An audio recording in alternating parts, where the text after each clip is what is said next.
Let's begin with a basic explanation of the class trial. So, your votes will determine the results. If you can figure out who done it, then only they will receive punishment. But if you pick the wrong one, then I'll punish everyone besides the blackened, and the one that deceived everyone else will graduate. Okay, then. So, first off, let's talk about the murder weapon!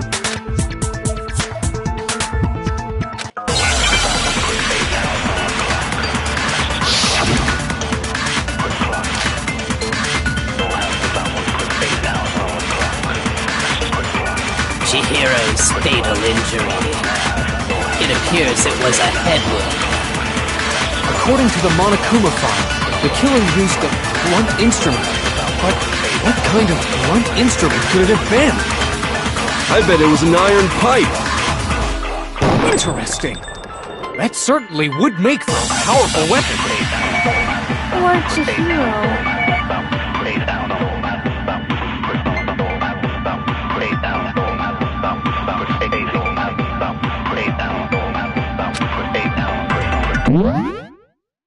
Chihiro.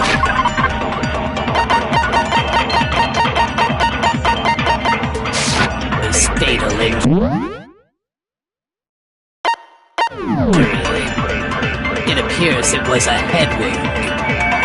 According to the Monokuma file, what kind of blunt? I bet it was an iron pipe. No, that's wrong.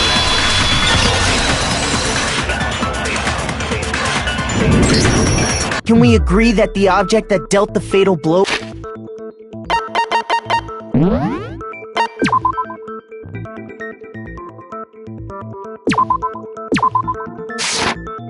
Danganronpa.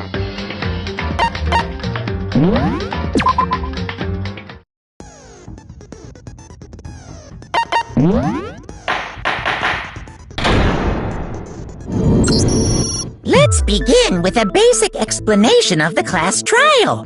If you can figure out, then I'll punish everyone besides... Okay, let's talk about...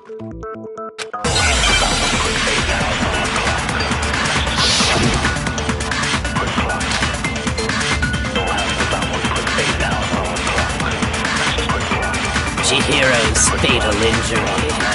It appears it was a... According to the Monokuma file, what kind of blunt instrument? I bet it was an iron pipe. No, that's wrong.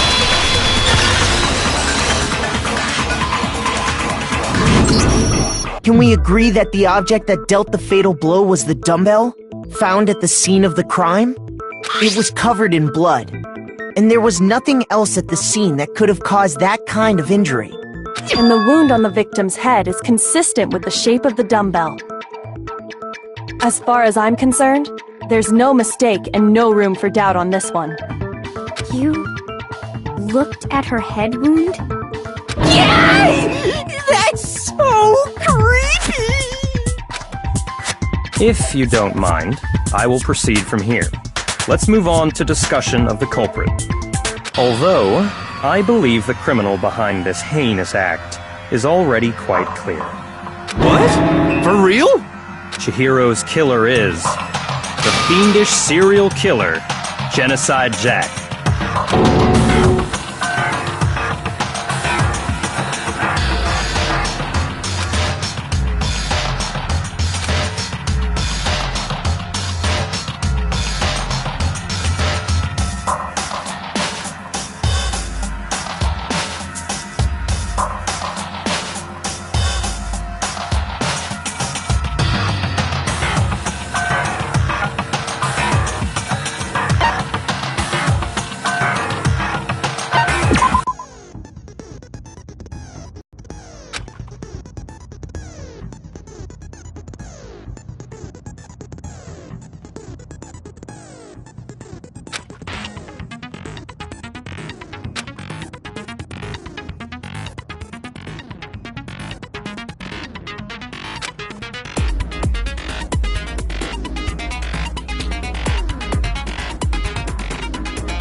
culprit is Genocide Jack.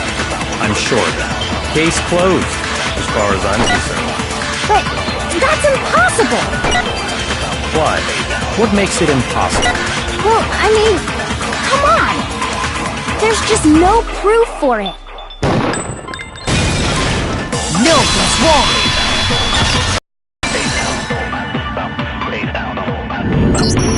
I might know one reason he could be involved.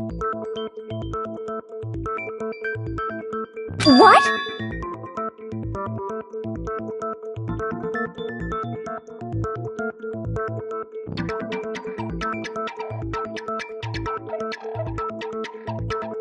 I found this file while I was looking around the archive in the library. I guess it's some kind of confidential file the police put together about the Genocide Jack case. What? That's kinda weird as shit, isn't it? What was something like that doing in the library? The why of it is probably more trouble than it's worth. So let's forget about that for now. More importantly, it outlines all the specifics of every Genocide Jack case in exceeding detail. According to the file, there appear to be two defining characteristics in every Genocide Jack case. The first is that a bloody message is found written at the scene of every murder. Oh, that's right. Boob lust. No. It's actually bloodlust. But more important is the other characteristic, and it's something that has never been made public. Never made public? What the hell is it? Why don't you tell them, Makoto?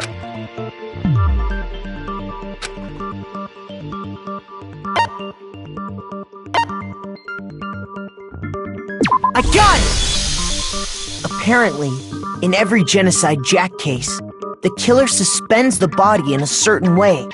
Other than the killer, the only people who know about this are the higher-ups in the police department. However, Chihiro was most definitely suspended in the same way.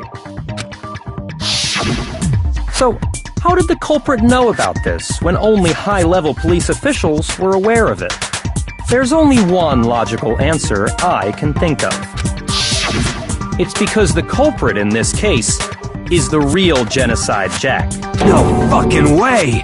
You're saying Genocide Jack is one of us? Yes, in fact, it's Toko. What? Genocide Jack's true identity is Toko Fukawa. You lie! What? Hey, okay, wait, hold on a sec. Toko has, like, bloodophobia or whatever, remember? What kind of serial killer is afraid of blood? Is Toko Genocide Jack? The answer is yes and no. Another riddle? Man, why is this gotta be so complicated?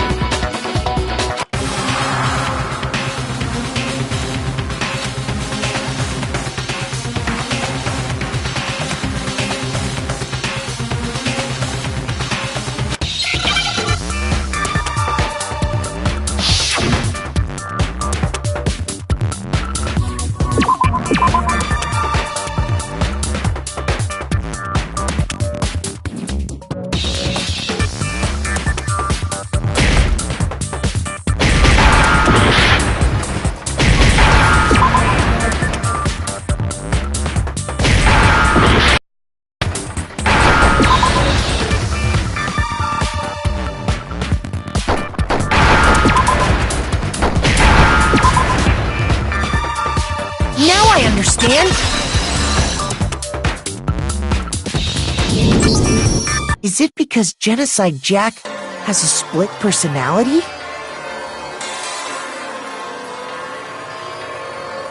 Huh? I think I read that somewhere in the file too. They thought that the suspect might have, what did they call it? Dissociative identity disorder.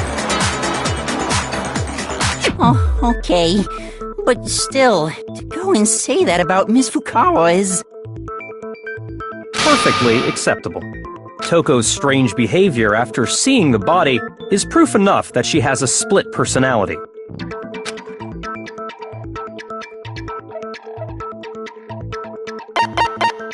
My gun! You're talking about how she started acting totally different than usual, right? That's right. Think back. She fainted when she saw Chihiro's corpse, and then, when she woke up...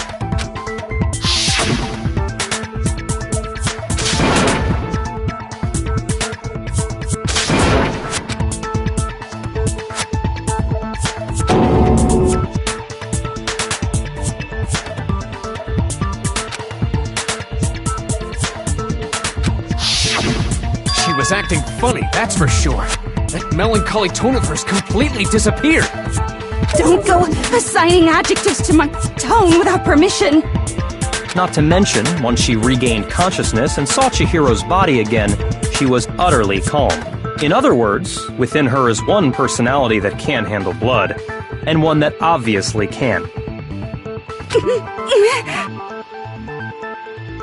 So when Toko trapped herself in her room, it's because she was scared of Genocide Jack?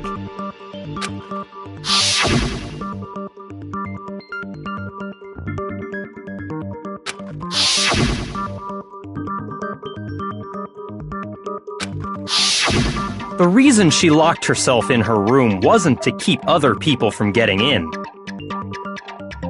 It was to keep her other personality from getting out. What?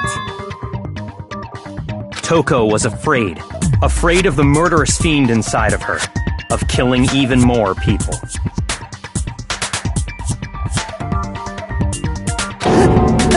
How? Yeah. How can you know all this? I do believe you misunderstood her. What she's trying to say isn't, how can you know all this? No. What she wants to know is, how could you tell them? Huh? Last night, just before Monokuma gave his motive speech, Toko and I had a strange conversation. She told me a most interesting story. She said a murderous fiend lived within her, and she was afraid it could appear and attack at any time. And that trepidation is what's caused her to have such a bleak attitude. Isn't that right, Toko? This is all a lie.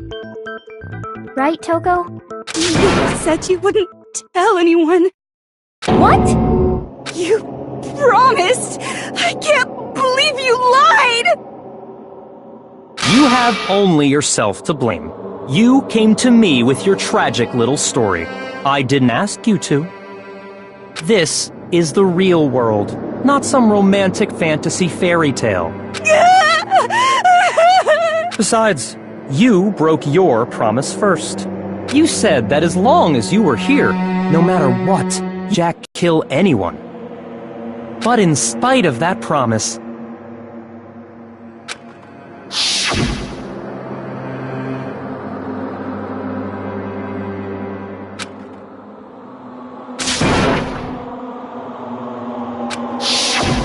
You said if I kept my promise, you would go out with me. That's the only reason I promised. how many times do I have to tell you? I never said that. But you weren't able to do it. You just couldn't resist that rush you got from killing, could you? I tried. I swear I tried to control it. But your efforts were useless. What a disappointment. I hate you. Well, the opening act is nearly finished. All that's left is to hear from the person in question directly. The person? You don't mean...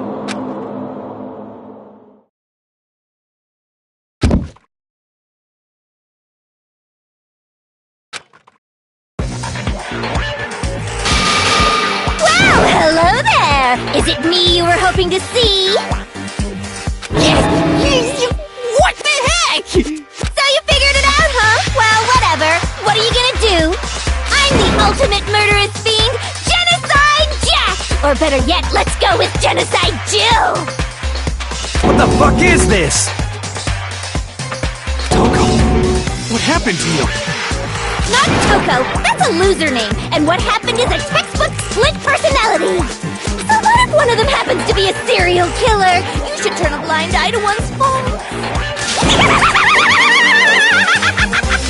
So intense. Like they say, sound in murderous mind, sound in murderous body! This one is so different from the one we've come to know. Yes, well, the world is composed of a front and a back, you know. Just like how every inning has a top and a bottom, or how in the depths of every truth lives a little lie. Behind every dark and gloomy soul lives another that shines as bright as the sun!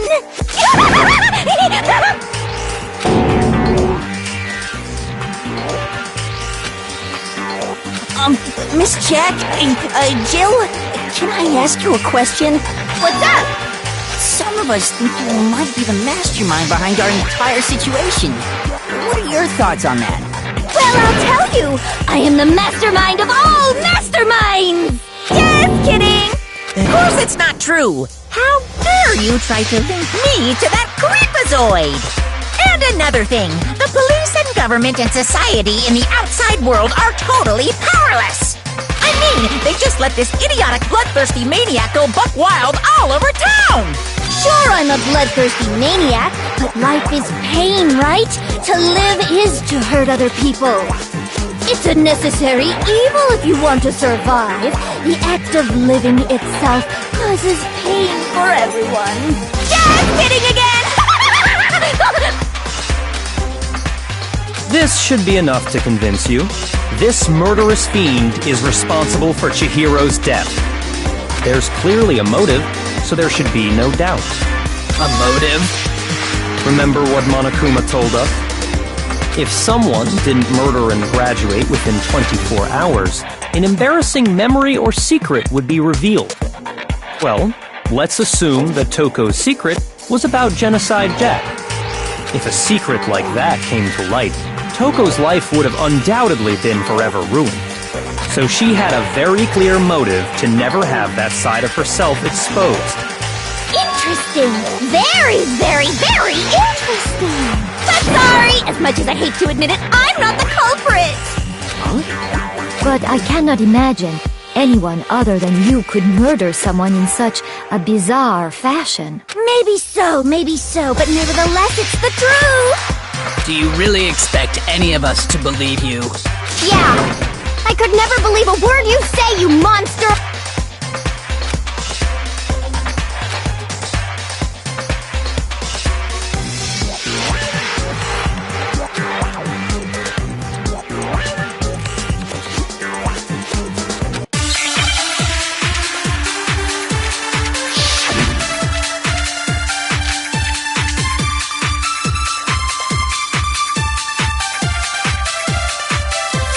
But I didn't kill anyone! You say that, but do you really expect any of us to believe it? Perhaps if you had an alibi, that would change things. Oh, an alibi, huh? Now we're talking! When you compare your past murders to this incident, the modus operandi matches completely. What more proof do we need? Give it up. You killed her. You say that. But perhaps if you had an Oh, an alibi, huh? When you compare your past murders to the modus operandi matches completely. What more proof do we need? Give it up. You killed her. Sorry, but You say that. But perhaps if you had an Oh, an alibi! When you compare your past, the modus operandi matches completely. No, that's wrong!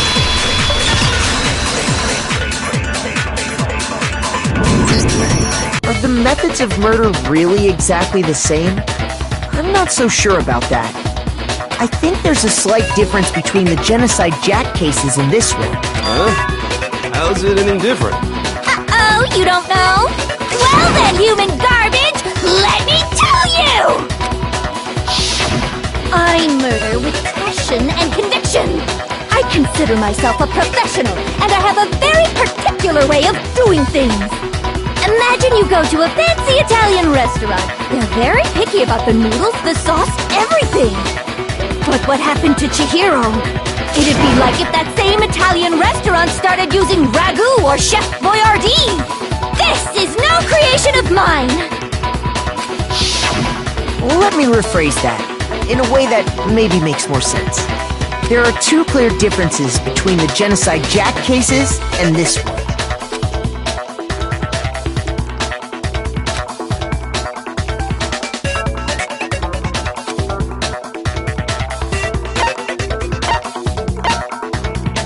I got it! For one, the cause of death is different. In the Genocide Jack murders, all the victims were killed the same way. According to the case file, they were all apparently killed with a pair of scissors. But Chihiro died from a blow to the head, right? Ah, yes. That is remarkably different from the other murders. Wouldn't it be strange for someone who kills the same way without fail to suddenly change their method? And there's more. One more conflicting detail. That's right!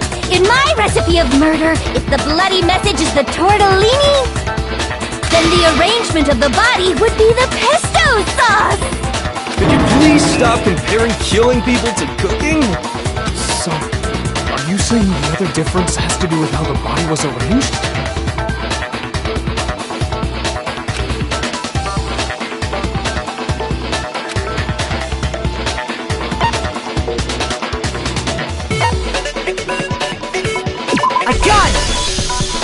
Do you remember what the killer used to suspend her? They used some kind of rope to hang her up by her wrists. What is your point? Well, in all the previous Genocide Jack cases, something else was used to suspend them. Specifically, pairs of razor-sharp scissors.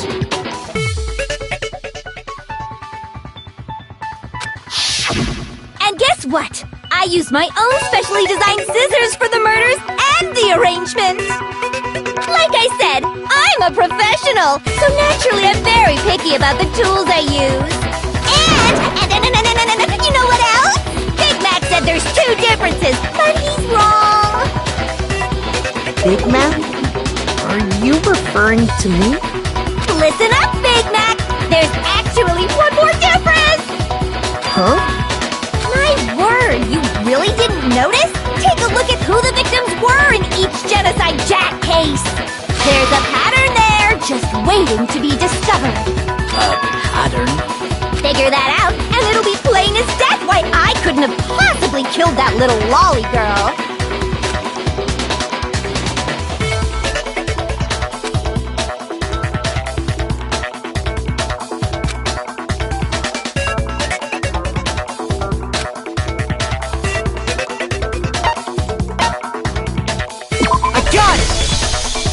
Is it because Chihiro was a girl? Bingo! Bullseye! Right on the money! What are you talking about? In all the Genocide Jack cases, all the victims had something in common.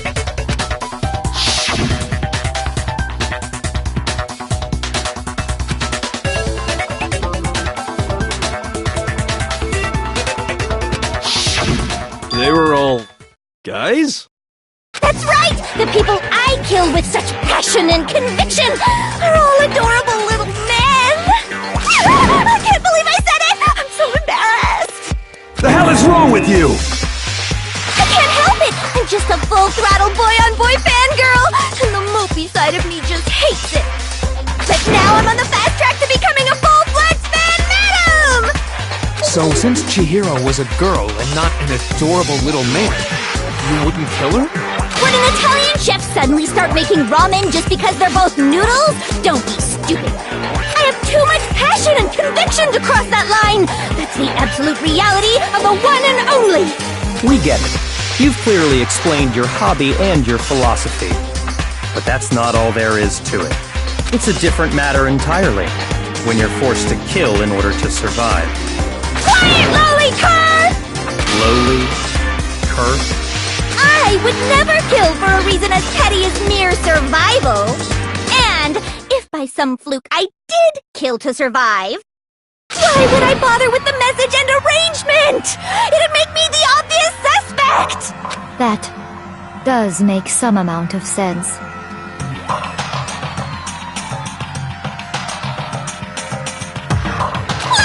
Whatever reason I have for killing, I would never leave out my prized scissors!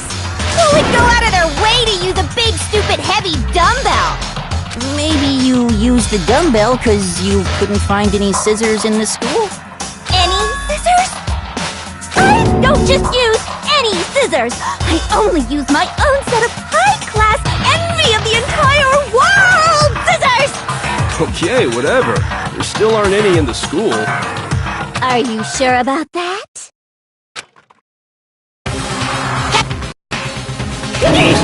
She's fully equipped! That's right! So I can kill anywhere, anytime! Why would I resort to dumbbells or rope when I have my trusty scissors by my side? Go ahead, tell me I'm wrong, you can you gutter dogs, all of you! Not to mention, I have no clue how to tie a good knot. So rope's totally out of the question anyway! I have no idea what's going on anymore! Could such a heinous villain really be innocent? But the body really was suspended, right? And nobody but the police knew about that. Yeah! That's why we figured it had to be the real deal, and not some copycat killer or whatever.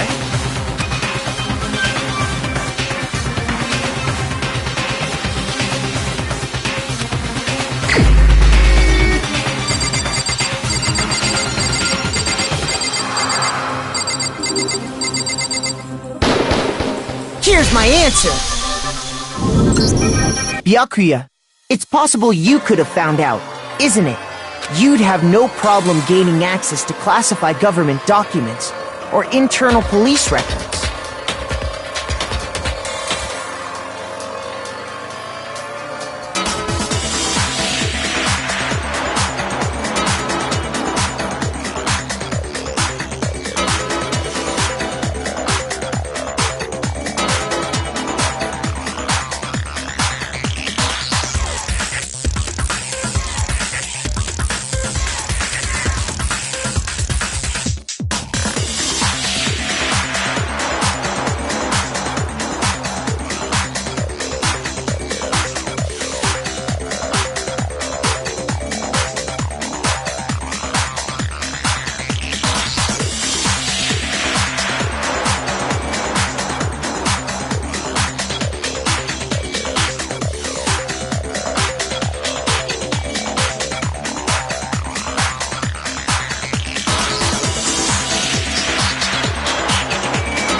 Plus, you've already looked through the Genocide Jack file before this all happened, hadn't you?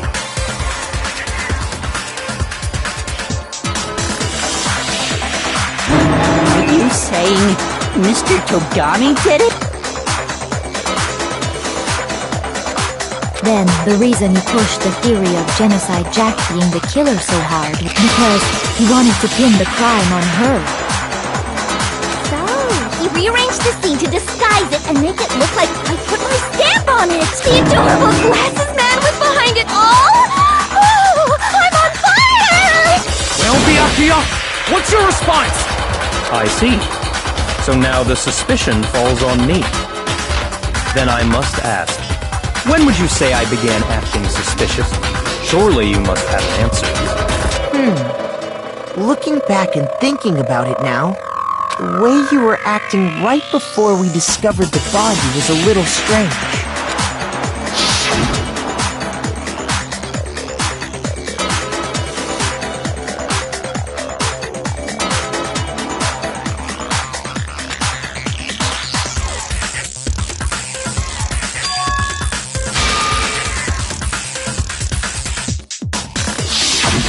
You wanted to go to the girls' locker room right away, right? I should have naturally thought of the boys' locker room first. Is that what you want to say? The victim was Chihiro, a girl. Hence why I said we should check the girls' locker room. Nothing strange about that, I'd say. On the contrary, there's something very strange. Okay then, what's so strange about it? Go ahead, share with the rest of the class.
So, you said Byakuya was acting kinda weird before we found the body. But he was acting weird... how? If you're presented with the opportunity to check out the girls' locker room, you absolutely take it! That's a natural reaction for any guy! The victim was Chihiro, who was a girl. So of course I would suggest we check the girls' locker room first. There was no time for pointless distractions. What's so strange about that? I wish you'd taken me with you.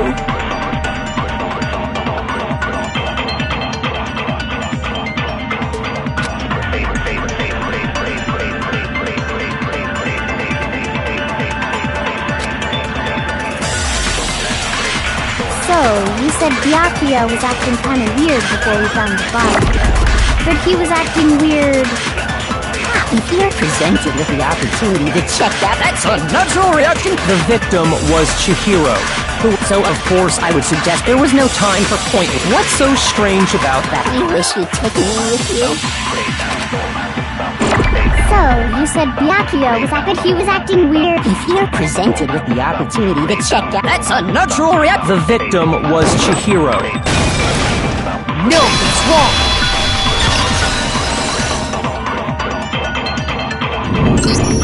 I'll tell you what's so strange about that.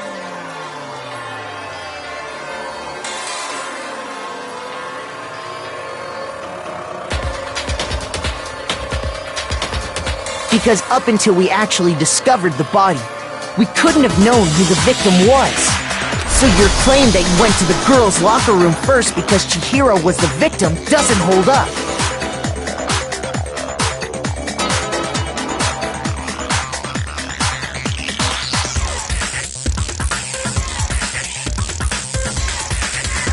I see. That's a good answer, I must admit. Interesting. Very interesting indeed. But your reasoning is still too... Huh? What's wrong? Is that it? Surely you've got more than that. Go ahead. Show us.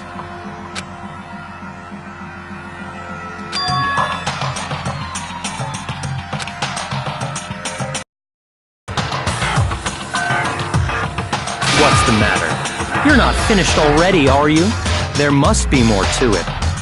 There is. I think. There is more to it. Think about it. We just talked about the differences between this case and past genocide. The proof you're looking for is hidden in there. Oh? Proof that I'm the culprit, you mean?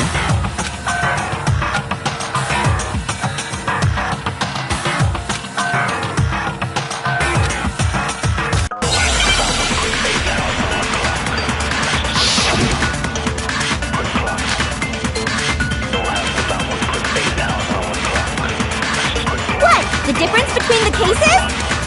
You want me to explain it again?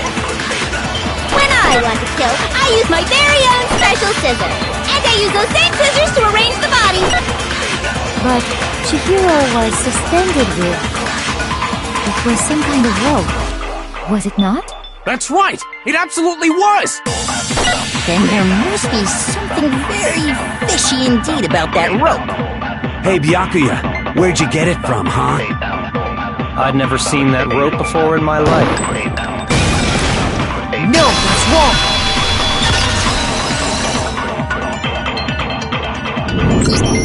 Actually, I'm pretty sure you have seen it before. Because, you see, that rope, or should I say, that extension cord? What? An extension cord?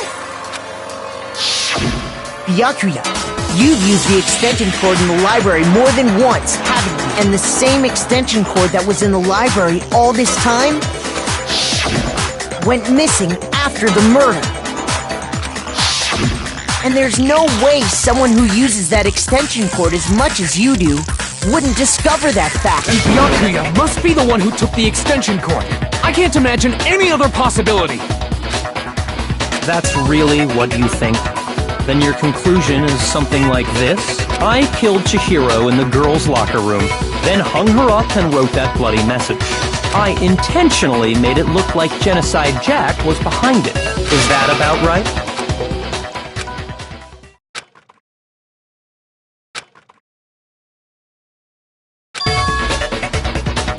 What's wrong?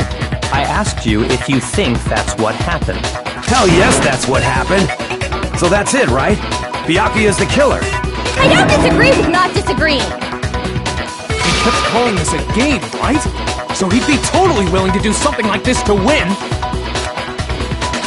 Sorry, but could we hold on just a second? I think we need to talk about this a little more. Huh? Do we really need to? You've already decided who did it. I know, but still. There's something that's still bothering me. Is that right? And what, pray tell, is still bothering you? I killed her in the girls' locker room, then disguised my crime. Specifically, I dressed it up to make it look like it was the work of a homicidal psychopath. What about all that bothers you?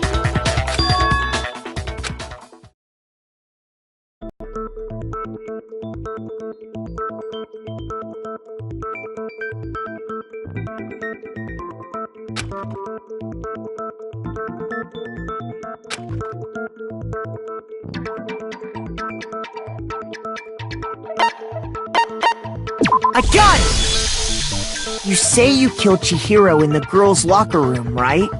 But are you sure about that? Isn't it possible that the murder took place somewhere else? How disappointing. What kind of question is that? Even in the world of disappointments, this is a true letdown. She was found dead in the girls' locker room. There is absolutely no question about that. How could the scene of the crime have been anywhere else? Well, I think it's entirely possible that she was killed somewhere else, then carried there later, along with the rest of the murder scene. The rest of the murder scene? That was awfully specific.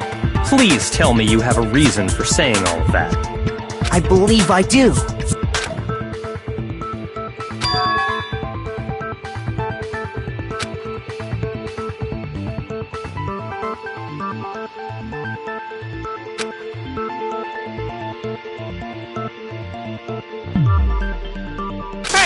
Don't just move on without permission! What do you mean she was killed somewhere else? Come on, Makoto. If there's any chance the murder took place somewhere else, let's see the proof.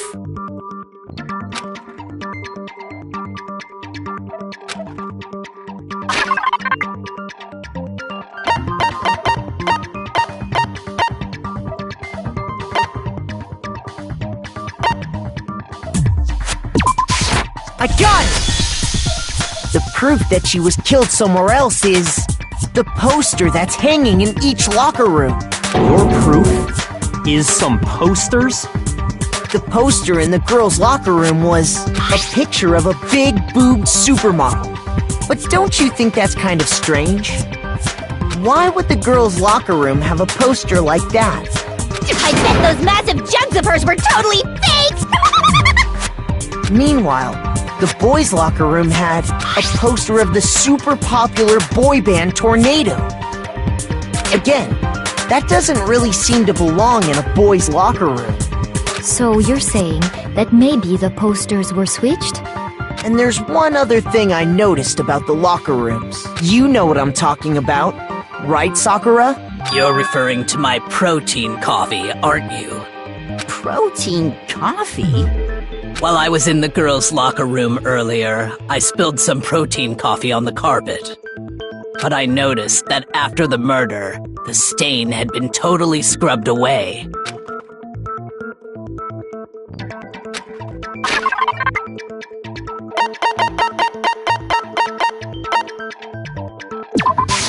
I got it! The stain on the girls' locker room carpet wasn't scrubbed away. In fact, I found it on the boys' locker room carpet. That's definitely the stain from my protein coffee. Then, does that mean that the carpets were switched too? But why would anyone do that? To move the murder scene from one locker room to the other. It's certainly plausible, don't you think? What? In other words, in order to completely swap the scene of the crime, the bloodstained poster and carpet were moved along with the dead body. By doing this, the killer was able to change the entire room where the murder took place. I can certainly follow your reasoning, but why would the culprit bother doing that? Huh? Why would they go through all that trouble of switching the scene of the crime? Actually, an even bigger question. If the murder did take place in the boys' locker room, then how did Chihiro get in the boys' locker room in the first place?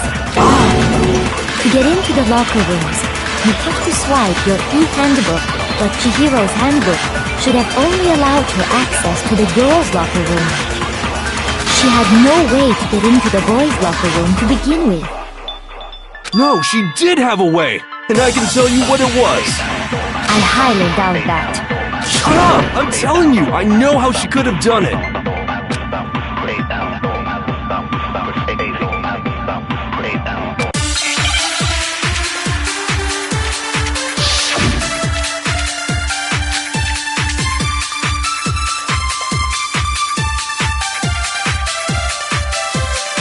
Is it really possible?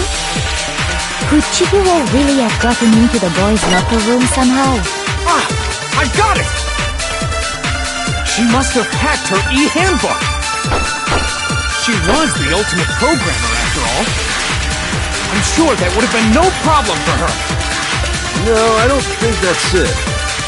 She used the thing that was in the main hall. Huh? What thing? I'm talking about Leon's handbook, of course. If she had that, she could get into the boys' locker room no problem.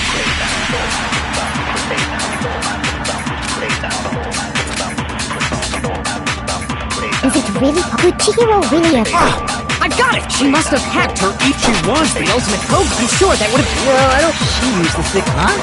What? I'm talking about Leon's handbook, of No, it's wrong!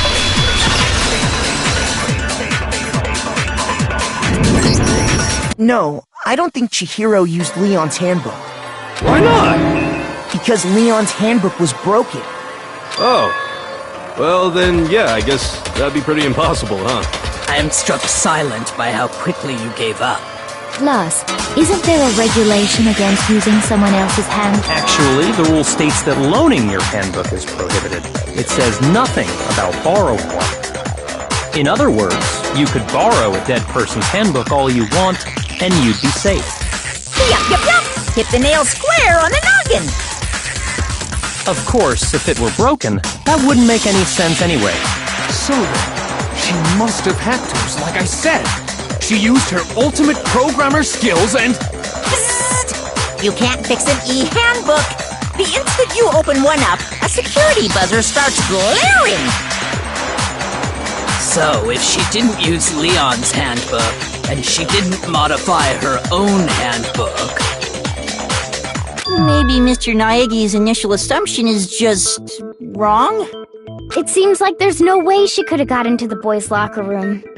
So I guess... Okay then, I vote for Byakuya!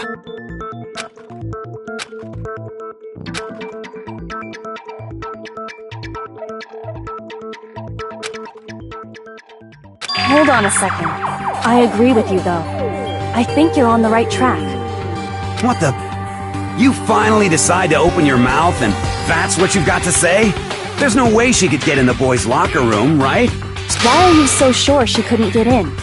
There's still one other way she could have gained access. What? What are you talking about?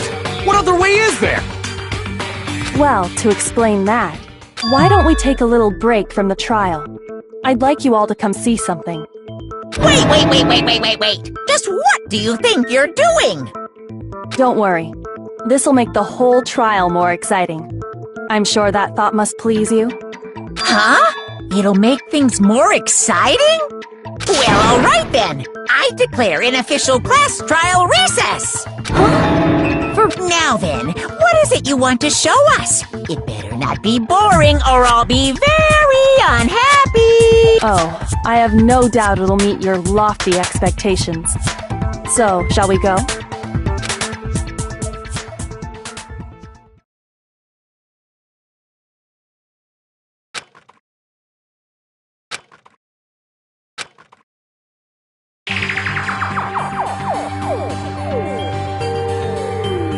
Girls' locker room? We've already searched this place top to bottom! What are you trying to pull, Missy?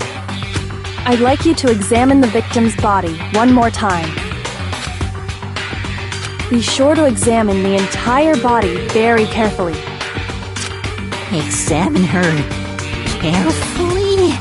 Like using our hands? No way! It's probably best if I don't run my hands all over a girl's dead body. It's not that I'm creeped out or anything, it's just... based on religious grounds, you know? Very well. I'll do it. But you're a girl. You shouldn't have to touch a dead body. Just let one of the boys do it. No, it's okay. I think Chihiro would rather have a girl examine her. So just leave this to me. Sakura. What is this? Some kind of secret girl-on-girl action? Is that what you two are about? That's not it at all. Stop screwing around. Okay, here I go. I'm sorry, Chihiro. Please excuse the intrusion.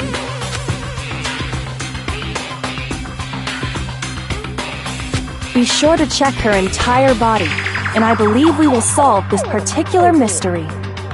Her entire body? I know you say that, but... What? This is... What is this... What is it? Not possible. It's not possible.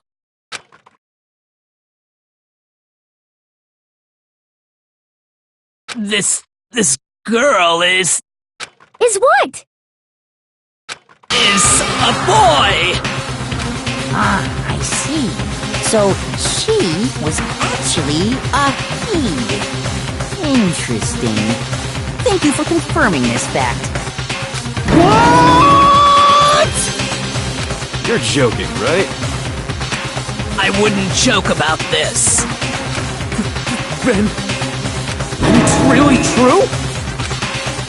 Chihiro was... a guy? Oh, what? You guys didn't know? Heck, I knew that right off the bat. Chihiro Fujisaki was totally a guy. He was a cross-dresser? Oh, you're really on fire! I wish I had killed him! So that's what Kyoko wanted to show everyone, huh? Interesting. Yes, that certainly does make things much more exciting. Now let's ride this wave of excitement back to the courtroom and get back to the trial. I do apologize for keeping you waiting. Now then, let's resume the class trial. We've all just learned of the shocking revelation that Chihiro was actually a boy. Let's pick up from there.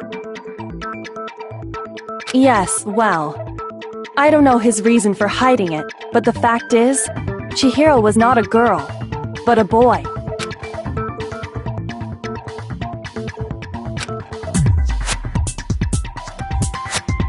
And because the victim was male, he would have had no problem gaining access to the boys' locker room. Assuming his handbook did, in fact, list his gender as male, then yes, that would be true. Of course his handbook said he was a boy. He dressed like a girl, but he was a boy through and through. So then, there should be no issue with Makoto's initial assertion. The victim was killed in the boys' locker room, and was then later moved to the girls' locker room. And the killer could have easily used Sayaka or Junko's handbook to get into the girls' locker room. So Chihiro really was killed in the boys' locker room? I still don't understand the motive for moving the body, but yes, that does seem plausible. Well, I must admit, I did find it rather odd. I knew he felt a little off. There was a certain incongruity to his female body. This is the most titillating situation! So now everything has been connected. All the mysteries have finally become clear. Okay, well, connected or clear or whatever. We still think you're the killer, remember? Very interesting. This has become very interesting indeed. He's off in his own little world. What about you, Makoto? After everything we've learned, do you still think Byakuya's the killer? Well, without a doubt, Byakuya is the one that made Chihiro's death look like Genocide Jack did it. But I think he might not actually be the killer after all. What? But aren't you the one who accused him in the first place? He just seems to be too easygoing about all this. Like he's enjoying us solving the mystery. The way he's acting, it makes it seem like it doesn't have anything to do with him. And you think that might be because it doesn't have anything to do with him? Plus, the evidence he left behind was a little too... how can I put it? Overt. He consciously chose to use the extension cord, knowing it could connect him to the murder. At least, that's how I see it. And Byakuya, when you found out the murder took place in the boys' locker room, it seemed to rattle you. And then again when you found out Chihiro was actually a guy. If you really were the killer, that stuff wouldn't have had any effect on you. So that's your thinking, huh? Well, it bothers me that you don't have more concrete reasons, but it's fine. I guess I'll mark it as correct for the time being. Mark it as correct? He's right. I am not the culprit. I just happened to come across the corpse in the girls' locker room and decided to alter it. Are you fucking with us right now? No, I am not effing with you right now. I'm telling you the truth. Well, I find it very hard to believe! Go ahead. Find it very hard to believe. You're free. If you're really telling the truth, then why? Why do you do that to his body? My reasons hardly matter right now. Uncovering the culprit is much more important, wouldn't you say? Now then, if it wasn't me, who was it? Well, I don't think I can say for sure without talking about it a little more. We're seriously gonna keep going? We're all good, aren't we? I thought it was clear Byakuya did it. No, I'm with Makoto. If there's any doubt whatsoever, we need to explore every possibility, because if we're wrong, we all die here. That's true. Very well then. I'm with you too. Damn straight. Count me in. Do you not have a mind of your own? Of course I do. What am I, an ant or something? Anyway, let's discuss this all as a group one more time. We still have time to make our decision. That's very true. Our lives are all on the line. Excellent. Then shall we resume our game of hide and seek?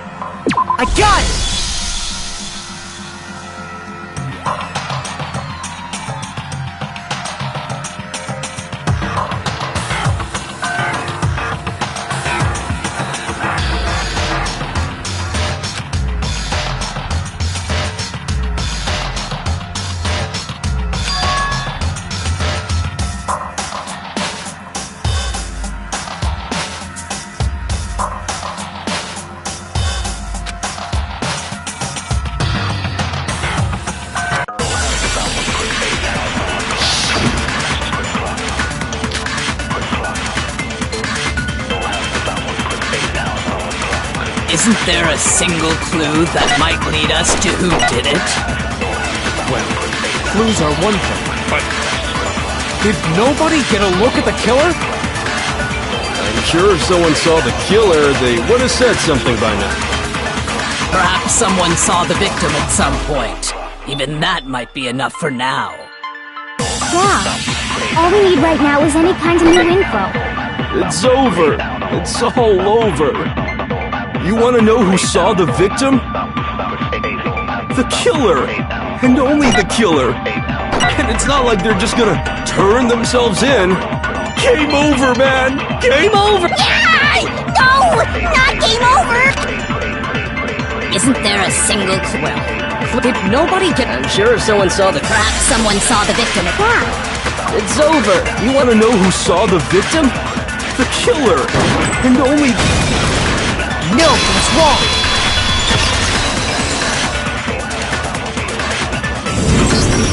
I believe someone else did see the victim before he was murdered. What do you think, Celeste?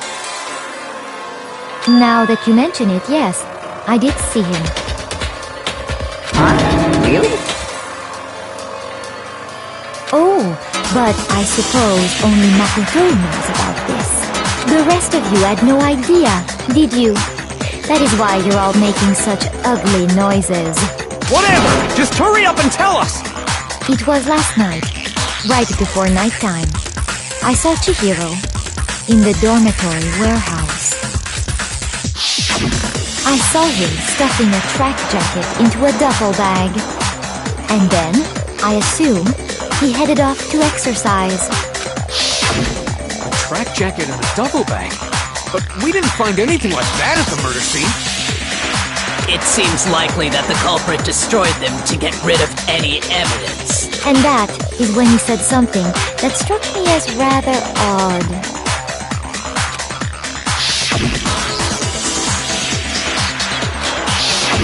Chihiro told me he was in a hurry. But why would he be in a hurry? Only if someone were waiting for him, I should think. So, Mr. Fujisaki was on his way to meet with someone, and then they were going to work out together? But Hina and I had invited him to exercise with us plenty of times, and he always declined. Probably because he was afraid you'd find out the secret he was hiding, right? Which means that conversely, he must have trusted whoever he was meeting with very much. Enough so that he was willing to risk his secret being revealed.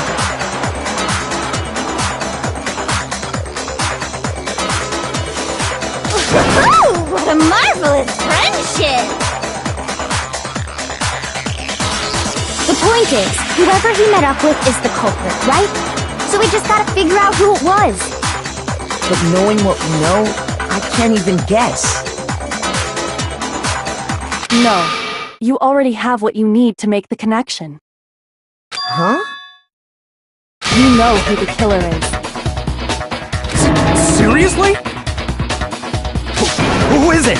Who's the killer? Think back to the track jacket and duffel bag the killer disposed of.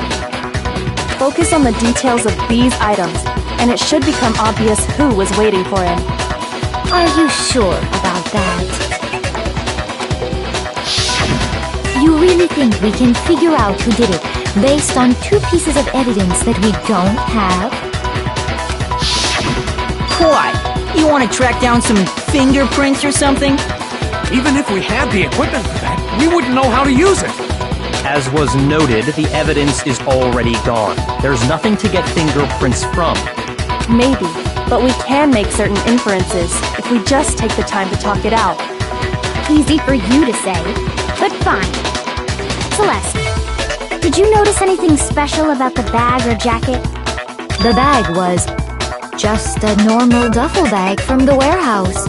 All the bags in there are the same, so I can't imagine what would make that one special. Well, if I remember right, there was a decent variety of tracksuits to choose from. Do you think there might be some connection between the culprit and Chihiro's... Perhaps. Let's explore that and talk a bit more about the jacket he took.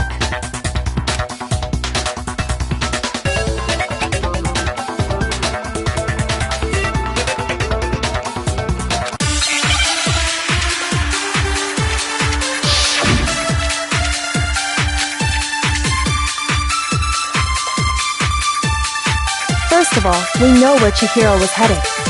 He was on his way to go exercise. So next we have to ask, why did he choose the specific tracksuit that he did? What do you mean, the specific tracksuit? I got it! He picked that tracksuit because it matched the one the culprit was wearing!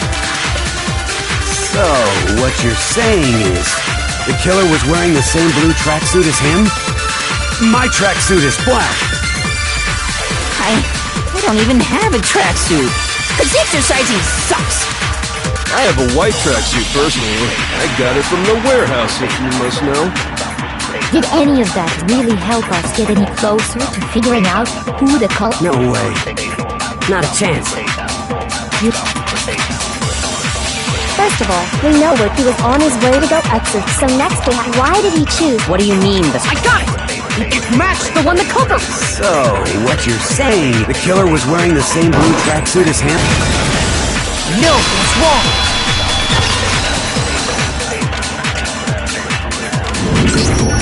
Hold on a second, Mondo. What did you just say? Huh? What'd I say? When Celeste testified a few minutes ago, she said...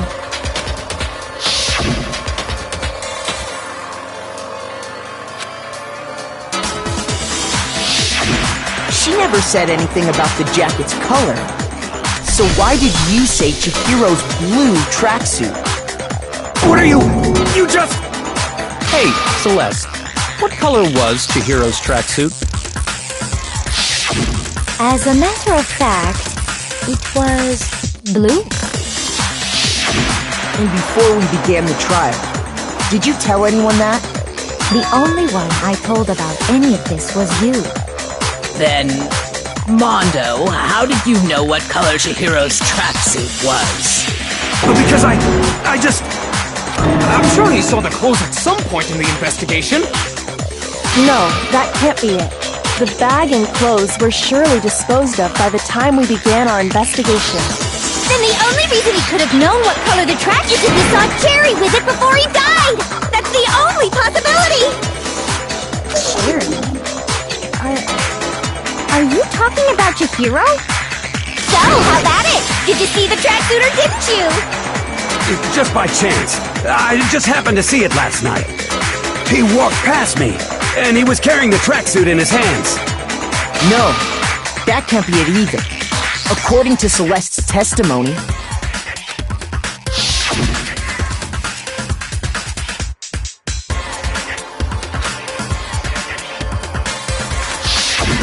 When Celeste noticed it, Chihiro made a point of making sure the jacket was completely in the bag. If you just ran into him briefly, you couldn't possibly have seen what color the tracksuit was. It would appear you dug your own grave. Perhaps. But you handed him the shovel, didn't you? That's why you said what you did. Focus on the tracksuit and it'll be obvious who he met with? What a bunch of nonsense. Ah, now I understand.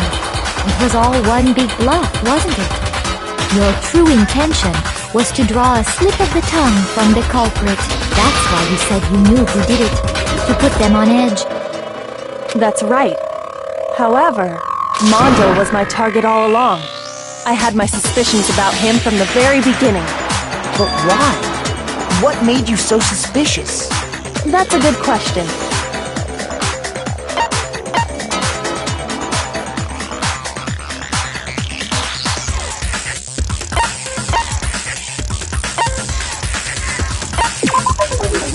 There was a certain turning point that tipped me off. Maybe you didn't notice it, Mondo, but you tend to refer to men and women differently. You only call guys dude. For girls, it's chick. And after he was killed, you happened to refer to him as dude. Once I picked up on that, it occurred to me that Mondo knew something we didn't. You noticed such a tiny detail? Are you a witch? She's a witch! You're positively frightful! No, I'm not the frightful one. Not nearly as frightful as someone capable of murdering a friend. Mondo, was it really you? Did you really kill Chihiro? I didn't kill anyone! You've been all over me, judging everything I say, putting words in my mouth. What gives you the right to treat me like a goddamn criminal? Yeah! He would never do something like that! This is a false accusation! It's true. My reasoning on that is pretty shaky. That was fast. Well, this does present us with a problem. It seems we are all out of leads. My time has nearly come. That's what my little ghost friend is telling me. Oh yeah, that reminds me. Hifumi, weren't you telling me you'd found some evidence? Really? What kind of evidence? Actually, no. Now that I'm thinking about it here calmly, it might not... Jeez, does your confidence just get up and walk away? It's fine, man. Just tell us. If you really insist, then... Here it is. What do you have there? It happens to be an e-handbook. I found it laying on the ground, so I scooped it up.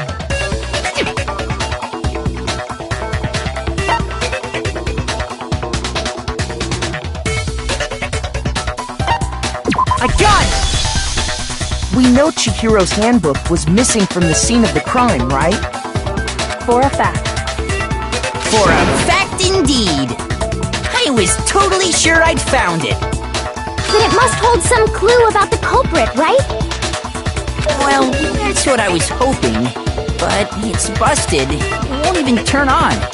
I imagine the culprit broke it to get rid of any evidence after the murder. That's odd. I didn't think the handbooks were quite so fragile. You're right.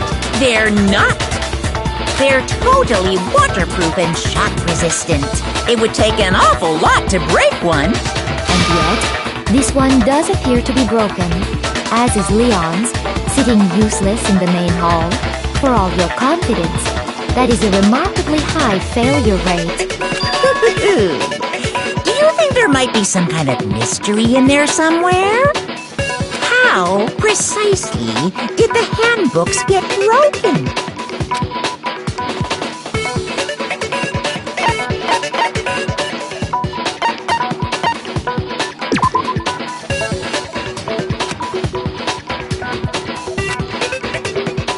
Shoot!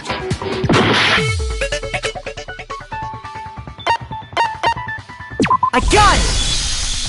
You already told us before that the handbook has one weak point, didn't you? You remember that? Sure, maybe I let that slip, but I never told anyone what the weak point actually was. But if the handbook is supposed to never break, and two of them broke in quick succession, then we can only assume that someone's figured out its weakness. You know what the weakness is, right, Monokuma? So, what is it? You're asking me? I think it's a necessary piece of information if you want this to be a fair trial. But if I tell you, and someone else decides to copy it, that would be very not good. Just tell us already!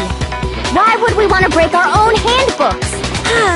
Oh well, I have a weakness for pushy demands. But you're sure you won't follow their example? Then allow me to make a special announcement. The weak point of my cutting-edge e-handbook is...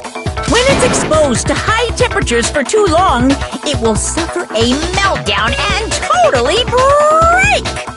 I flippin' knew it! You knew it? Yeah, because I found the handbook laying on the floor of the sauna.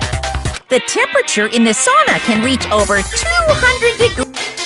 It's because as your sweat evaporates, it creates a cooling layer of air around your skin. If the hot air of the sauna were somehow pushed directly onto your skin, you'd definitely get fried. That layer of air would get blown away. That's why you may feel a burning when you move around.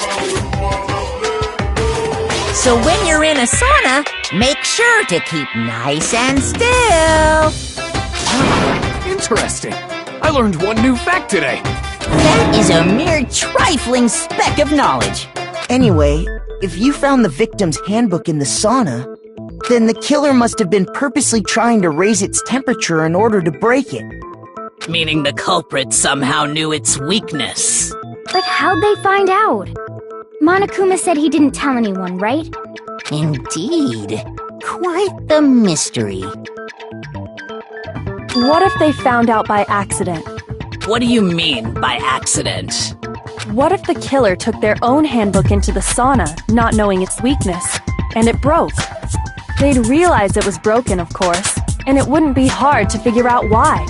And once they had Chihiro's handbook, they knew they had an easy way to dispose of it. I won't say it's not possible, but who would have done something like that? I don't know of anyone who took their handbook into the sauna. I might know someone who did. Whoa! Seriously? I think the one who may have taken their handbook into the sauna was...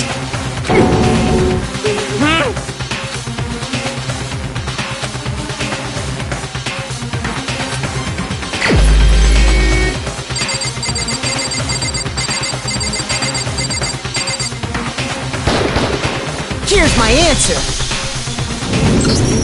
Mondo, your handbook got broken in the sauna, didn't it? What? Why?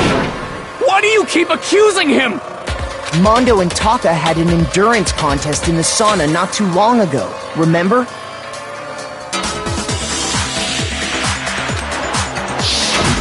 And for the contest, Mondo just so happened to keep his school uniform on. But little did he realize, he'd also left his handbook in one of his uniform pockets. And when it was all over, Mondo discovered that taking your handbook into the sauna could easily destroy it. No, wait, hold on! You've got it all wrong! He would never kill! I don't accept this! Show me the proof! The actual solid proof!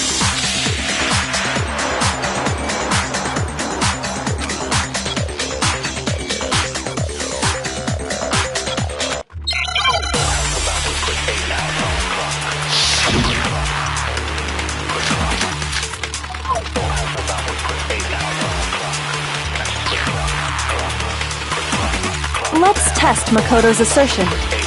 If what he says is correct, then Mondo, you broke your own handbook. In other words, if Mondo's handbook is actually broken, then that proves that what Makoto said is right. Well, my goddamn handbook works just fine! See? Look! Makoto was wrong after all! Mondo wouldn't hurt a fly! Let's test if what he said you broke your own. In other words, if then that proves... Well, my goddamn handbook works just fine! See? Makoto was wrong after all! Mondo wouldn't hurt a fly! Let's test Makoto's if what he says is you broke your own hand. In other words, if Mondo's then that proves... Well, my goddamn handbook works just fine! See? Makoto was wrong after all! Mondo wouldn't hurt a fly! Let's test if what he said you broke your own. In other words, if Mondo then that proves that what... Well, my goddamn handbook works just fine! See? Look! Makoto was wrong. Mondo wouldn't hurt a fly! Let's test Makoto's assertion. If what he says is correct, then Mondo, you broke your own handbook. In other words, if Mondo's handbook, then that proves that what... Well, my goddamn handbook works just fine! See? Makoto was wrong after... Mondo wouldn't hurt a fly! Let's test if what he said you broke your own handbook. In other words, if Mondo's handbook, then that proves... Well, my goddamn handbook works just fine! No, he's wrong!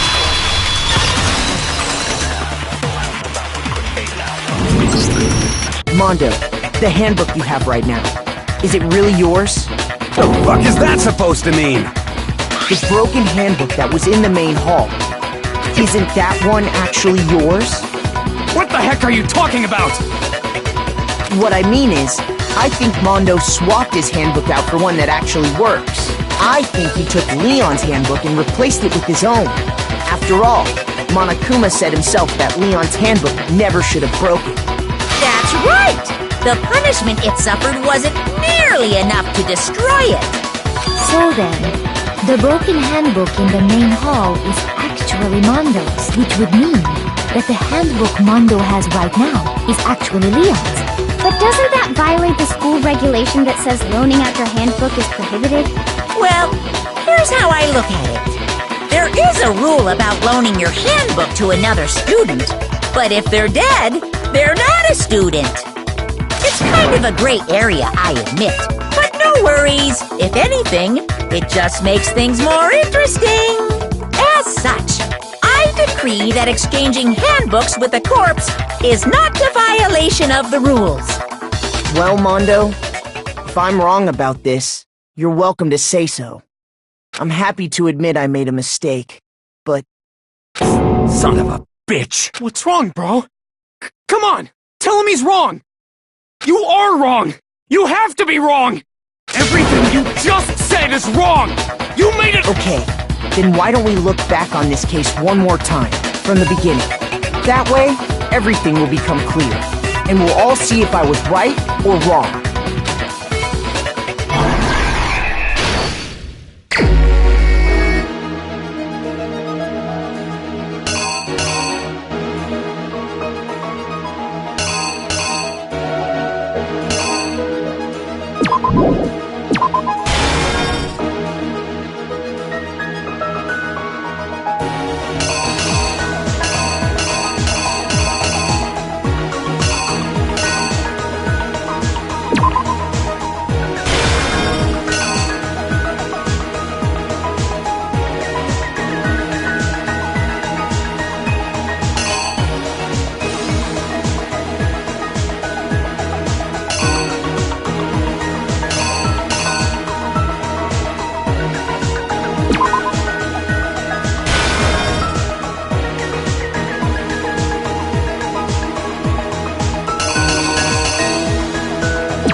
Here's exactly what happened.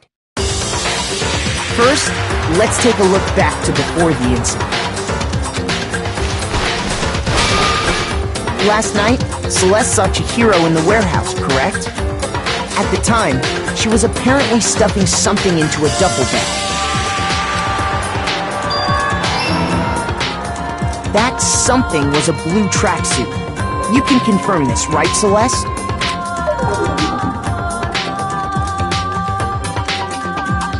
With bag in hand, Chihiro headed out, even though it was officially nighttime. She made her way to the locker room, specifically the boys' locker room. But how could the victim, who was apparently a girl, access the boys' locker room?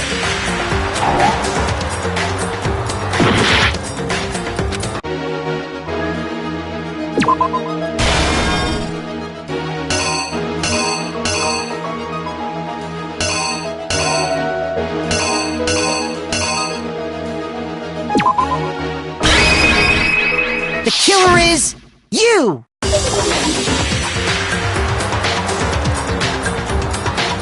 With bag in hand, Chihiro headed out, even though it was officially nighttime. She made her way to the locker room. But how could the victim, who was apparently a girl, access the boys' locker room? Simple, because she was really a he, which is why he was able to use his own e-handbook to gain entrance to the boys' locker room. Once inside, he met with someone there, and the person he met was the one who killed him. It seems likely that the killer grabbed the nearby dumbbell, approached the unsuspecting Chihiro, and attacked him. And that's where the bloodstains on the poster and carpeting in the boys' locker room came from.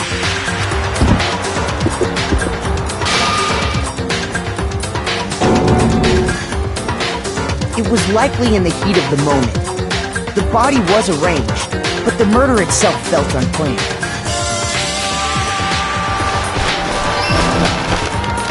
Which is why the killer hurried to try and hide the act. First, pulling up the bloodstained carpet. Then, removing the bloody poster.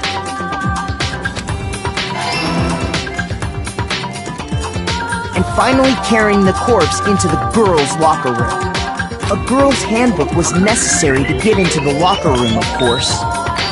But this alone doesn't prove that the killer was necessarily a girl. After all, Sayaka and Junko's handbooks had been placed in the main hall. Using one of those, a boy could get into the girls' locker room without much problem. And that's exactly how the killer did it. With the carpet and the poster they brought with them, they got to work. They changed the layout of the boys' and girls' locker room in what you might call a crime scene switch. That could have been the end of things, but no. Byakuya discovered the body and decided to intervene in the situation, making things even more complicated. So, after stumbling on the crime scene, he went and grabbed the extension cord from the library, and then he got to work. He used the cord to string up Chihiro's lifeless body.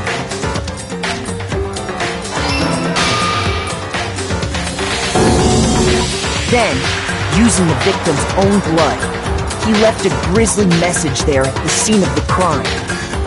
He wanted to create the illusion that Genocide Jack was responsible for the slaughter.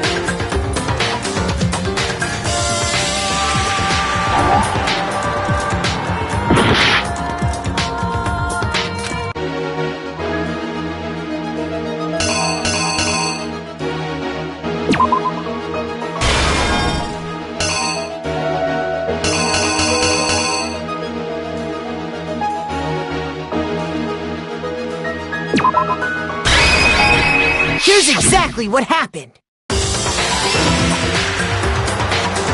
And around the same time that Byakuya was putting together this facade, the killer, having already disposed of Chihiro's bag and other belongings, arrived at the sauna.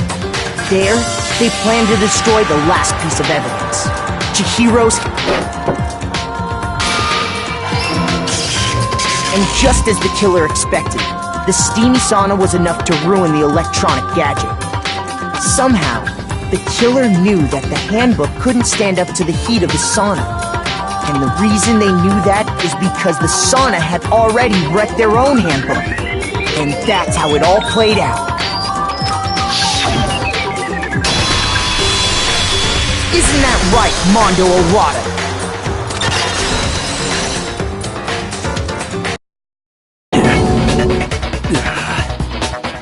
Wait!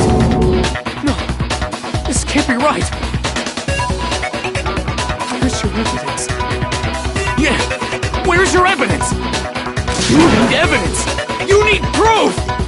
Without any proof, you can't pin any of this on him!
Show me some evidence!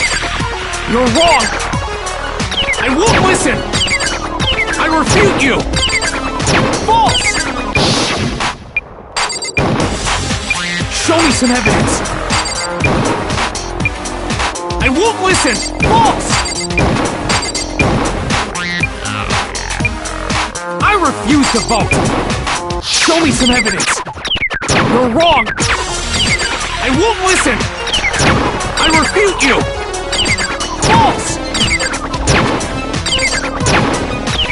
Show me some evidence! I won't listen! False! Show me some evidence!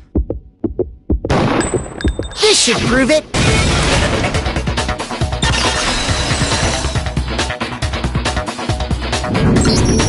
If my thinking so far is right, Mondo must have replaced his broken handbook with Leon's. In which case, we can just check each of our handbooks right now. Once we do that, we'll... We don't gotta do that. Huh? Yeah. I did it. I killed him.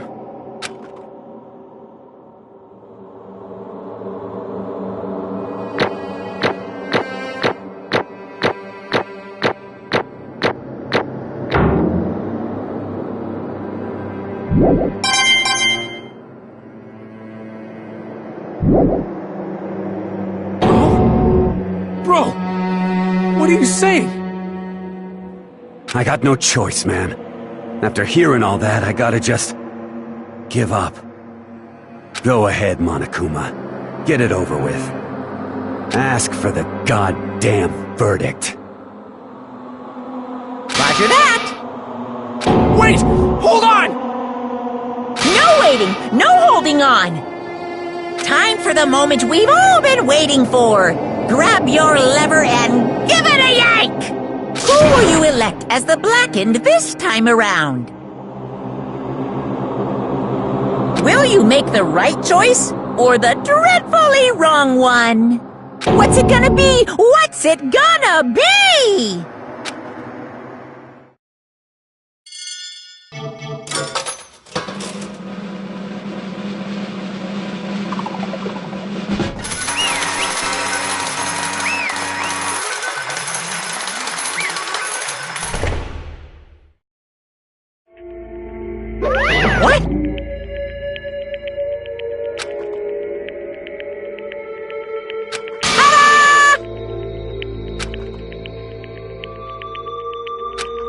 Unbelievable.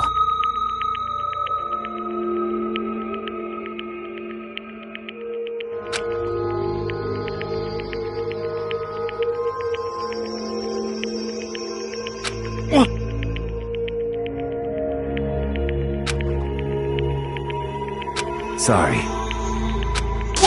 What is this?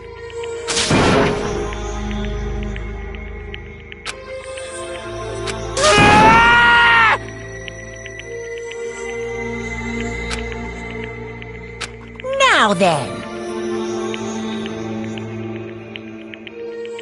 Actually...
Weak.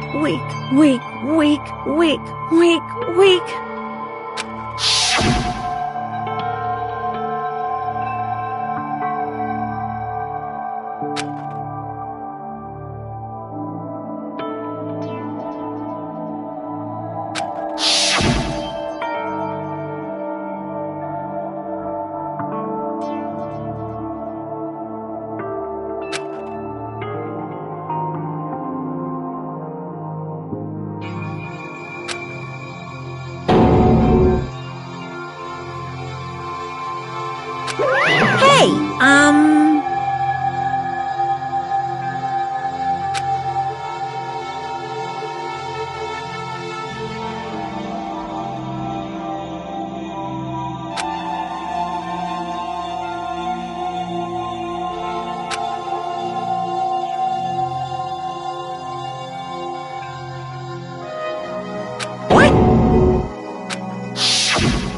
What?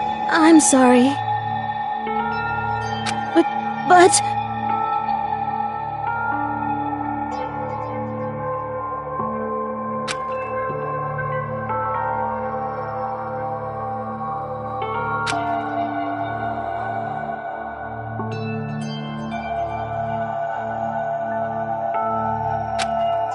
That's right. I want to change.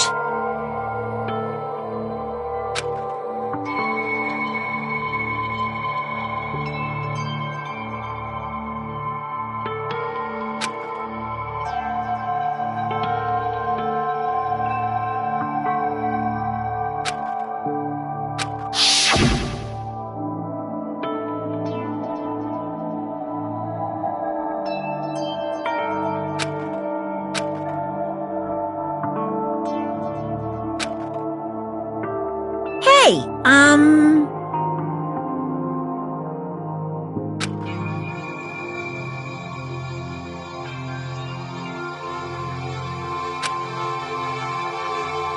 Yeah, that's right.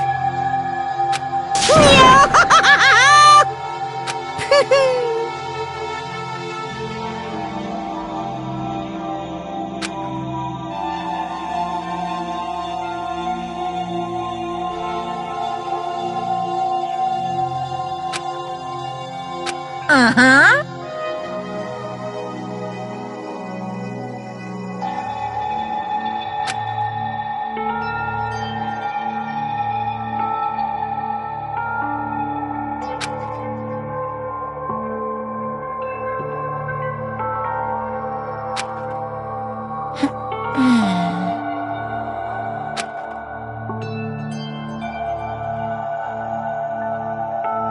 Correct.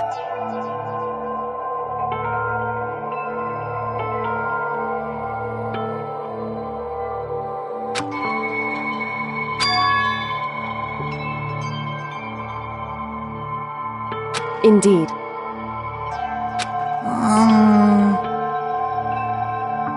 Certainly.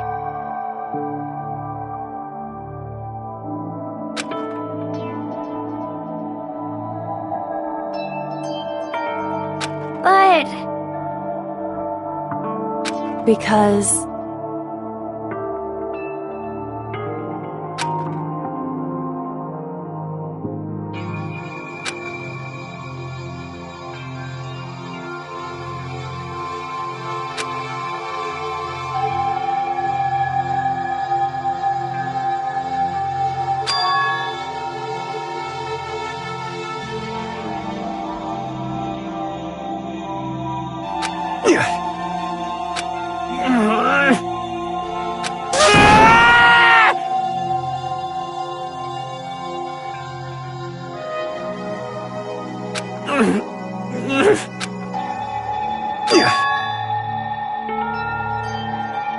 I knew it.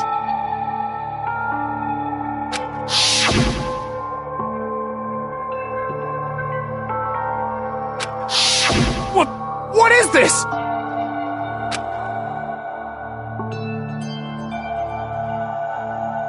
You're wrong! Don't make me repeat myself.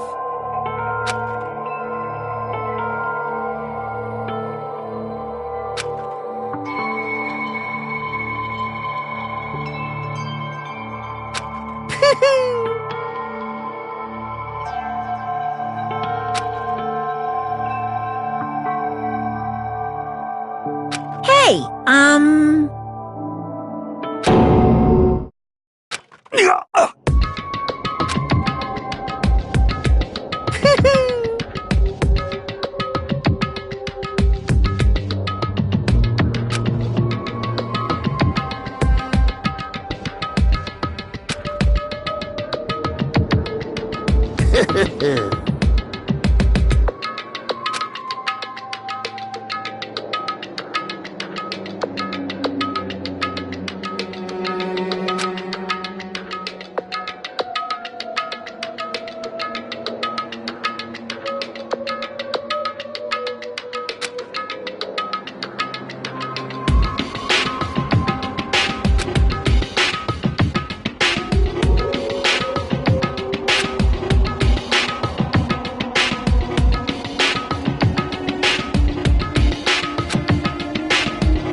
I just...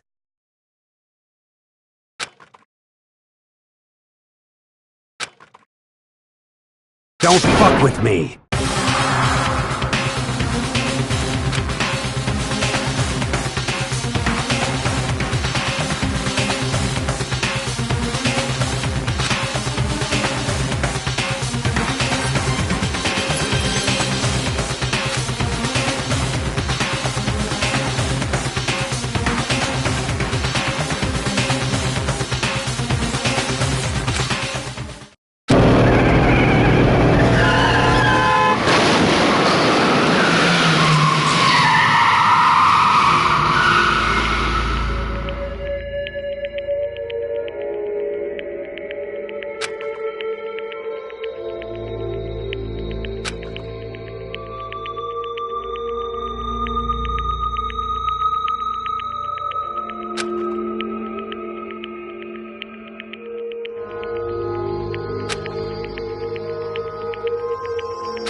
I just...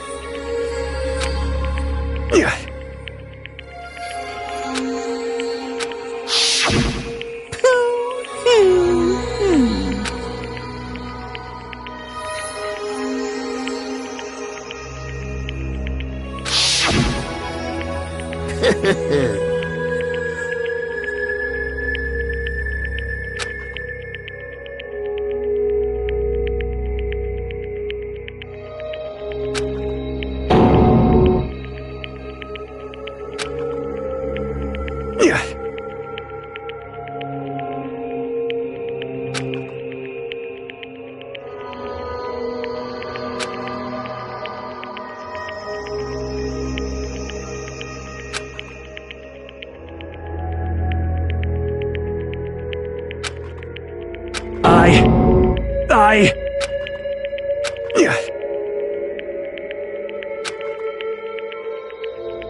I just...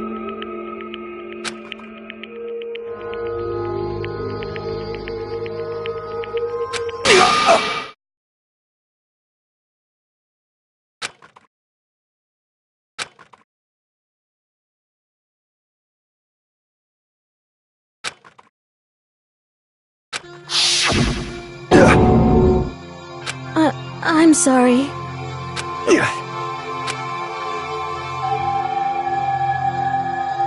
Huh?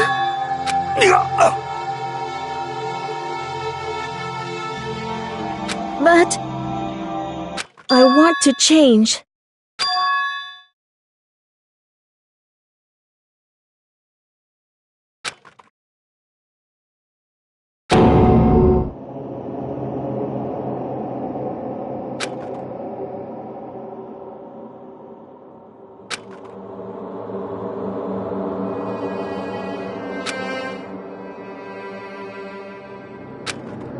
You piece of...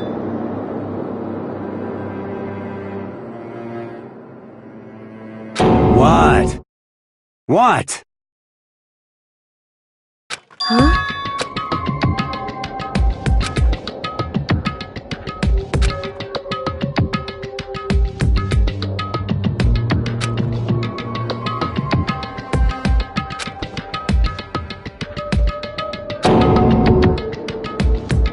What?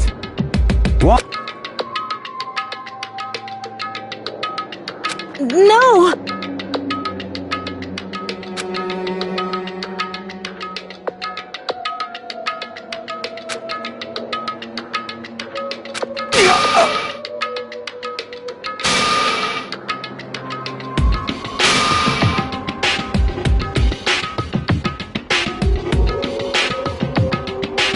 What's wrong? Damn you! I just wanted to... Yeah, that's right.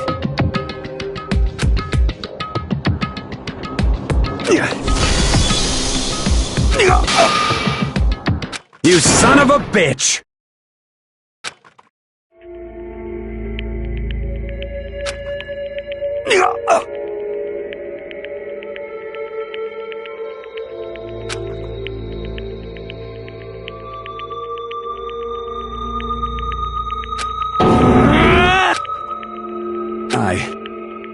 I killed Chihiro. Even after all this time, I'm still just as weak as I've always been.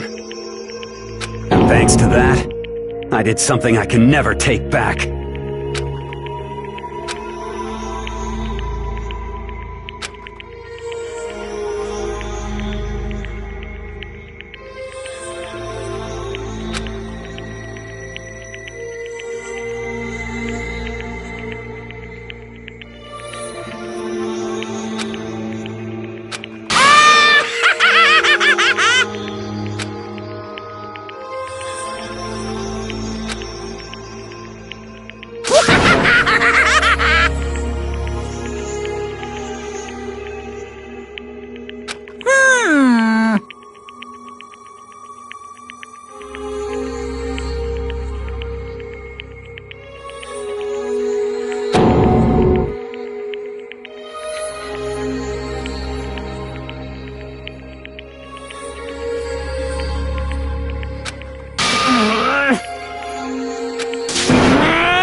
Yep.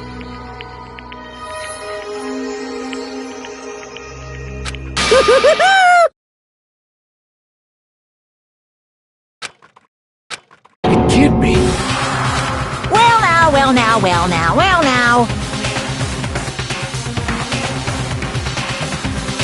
Ridiculous. Now then, I've prepared a very special punishment. Let's give it everything we've got. It's punishment time! Sorry, man. I couldn't keep the promise we made. From one man to another.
This.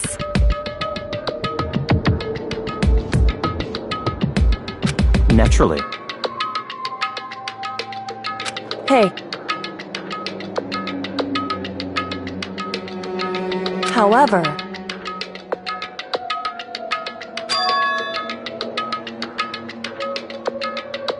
what?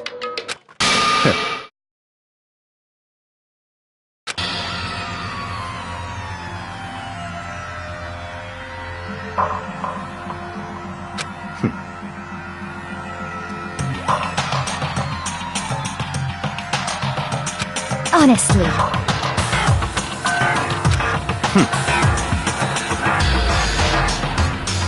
There is nothing to be done.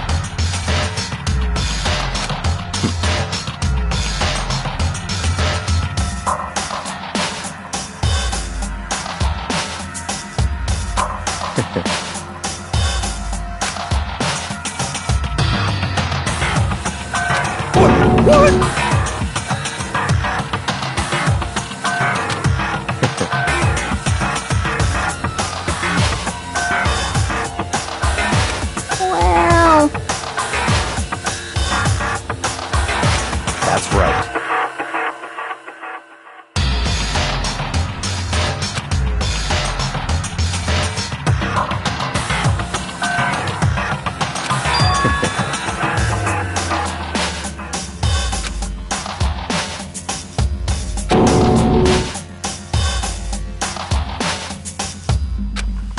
see.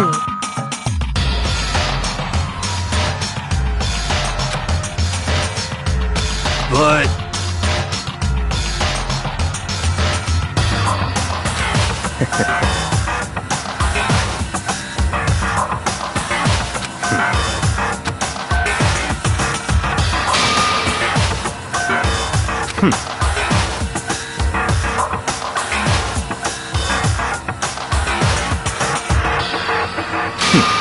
Interesting.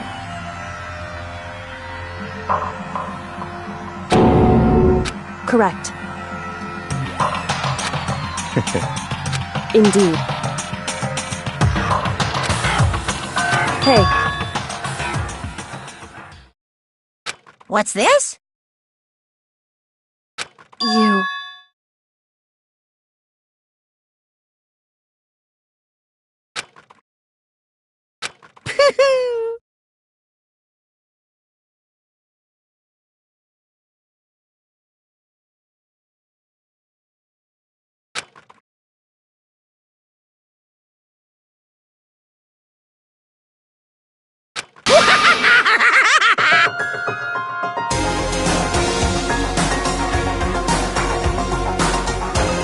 What?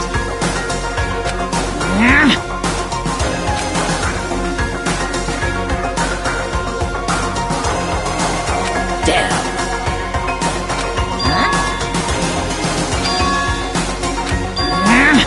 What the heck? Damn it!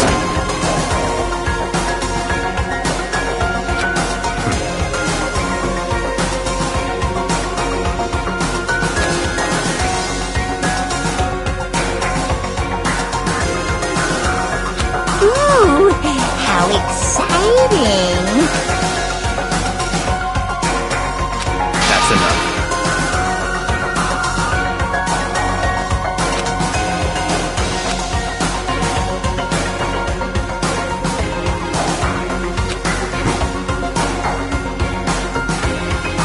In the name of my family.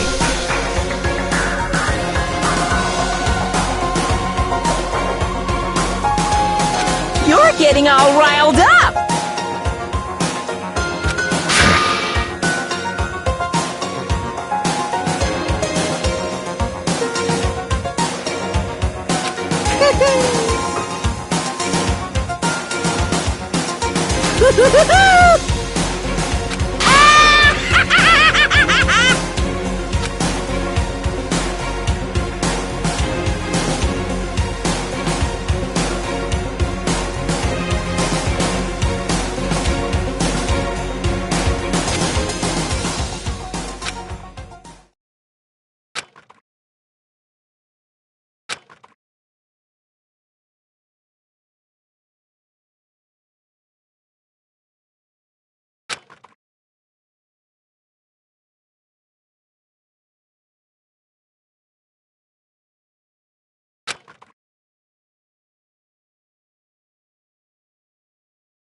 Well, anyway, like I was saying, this is a pretty good spot. Yeah, a really good spot.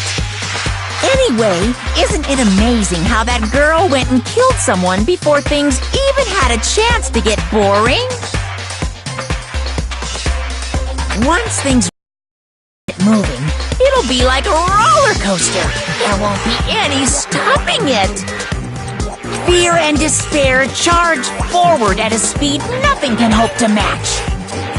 But I must admit, I'm disappointed. I went to all the pain and effort of making you part of the group, and you couldn't play your part. You do remember you were supposed to make the first move, right? Well, no biggie.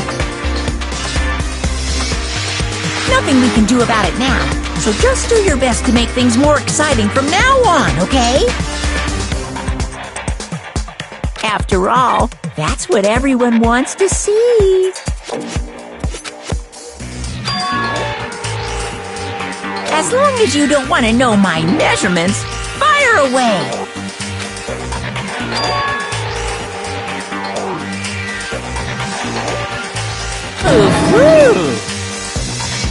My, you really took me by surprise there. I know I said you could ask anything, but... Super denied, ultra denied, demonic denied! Because you see, that's my ace in the hole. And nobody'd be dumb enough to reveal that, right? No matter how close they were to their friends.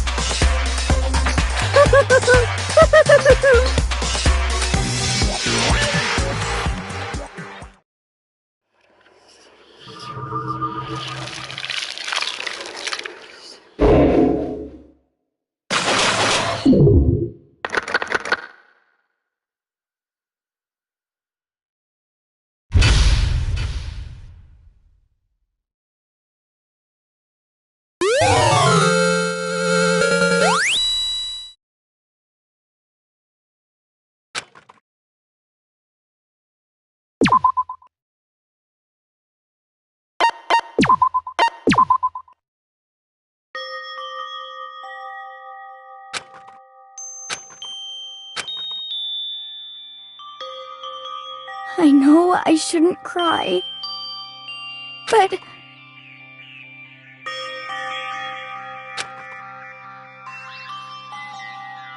I've had enough. I can't take it anymore.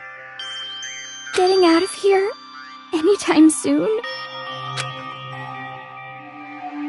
It's impossible. I can't let myself think about how much I want to get out of here. If I keep thinking like that, I might decide to.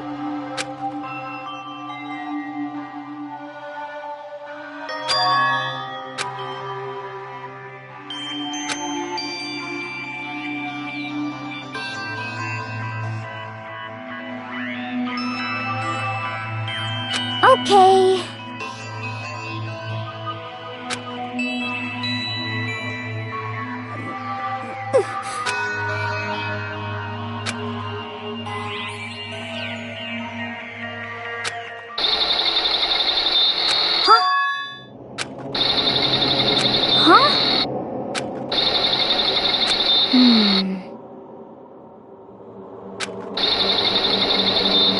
But...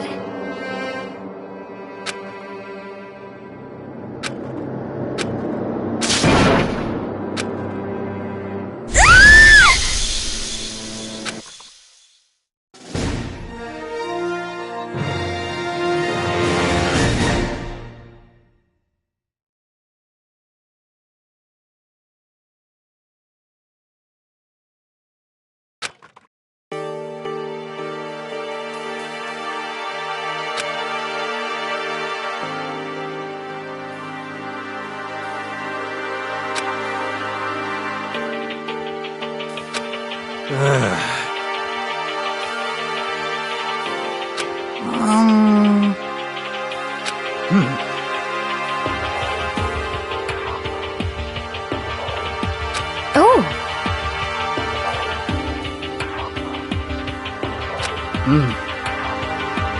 So then, How about that?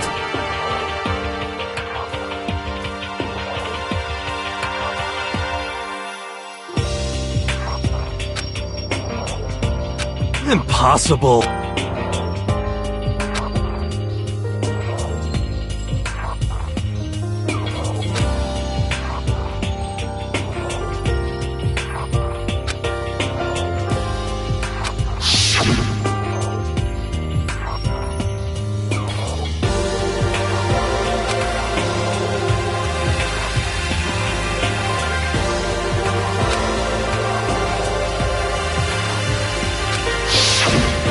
Well...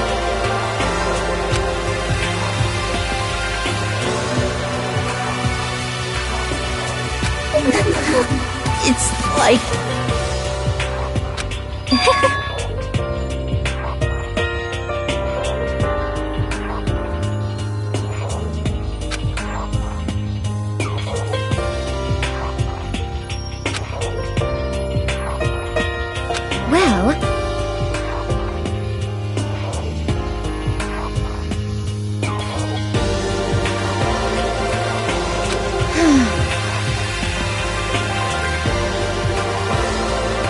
that okay?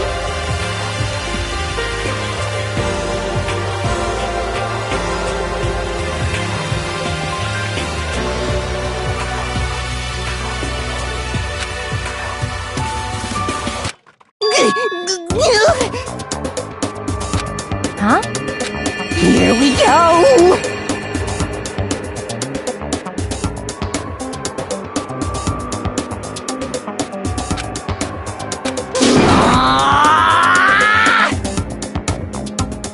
There is nothing to be done.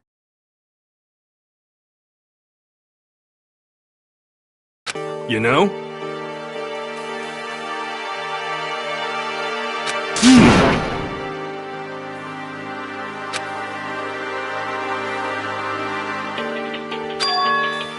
I'm right? Perhaps.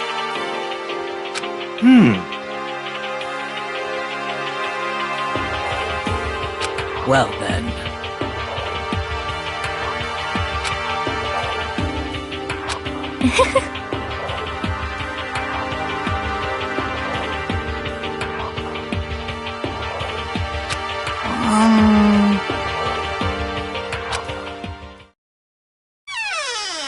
You called for me, and so I appeared!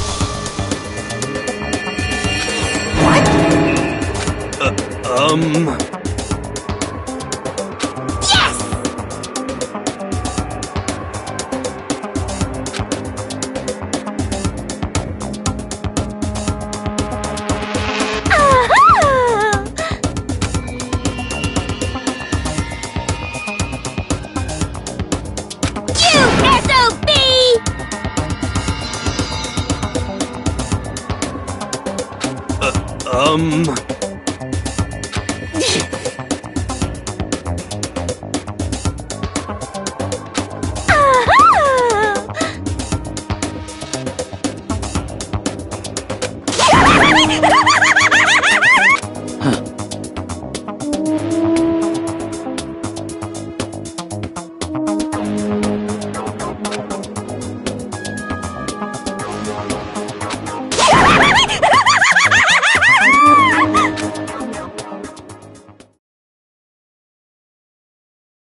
So in the end...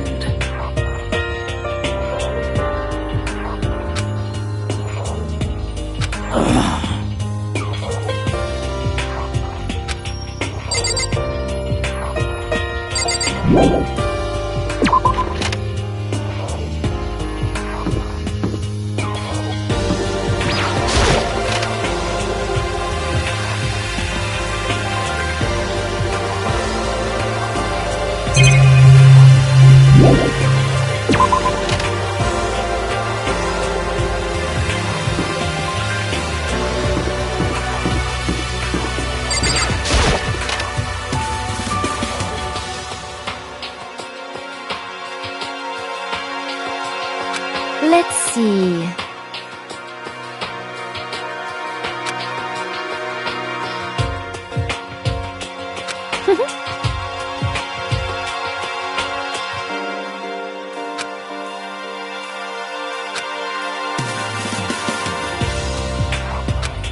Isn't it wonderful? Listen up!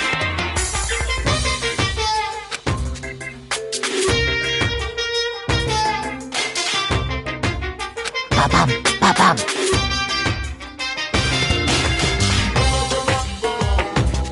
So then... Too bad!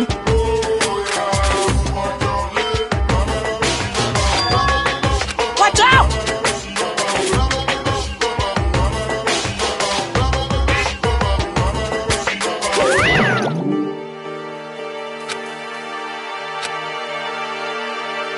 Most unfortunate.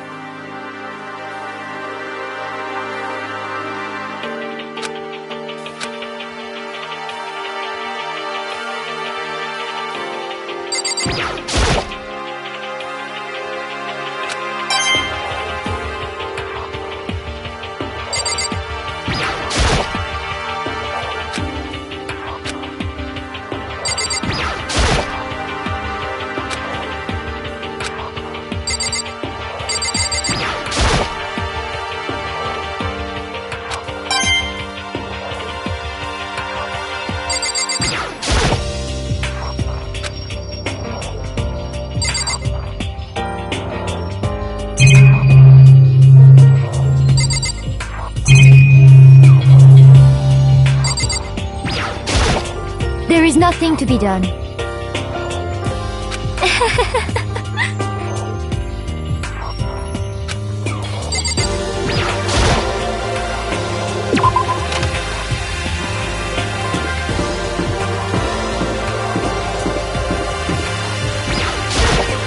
It would seem...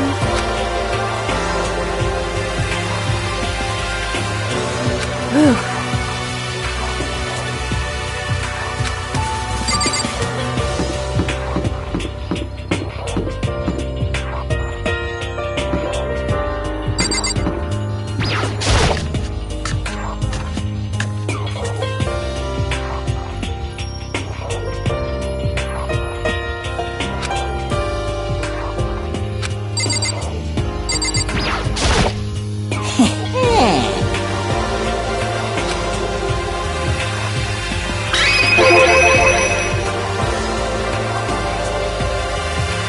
Yes, indeed.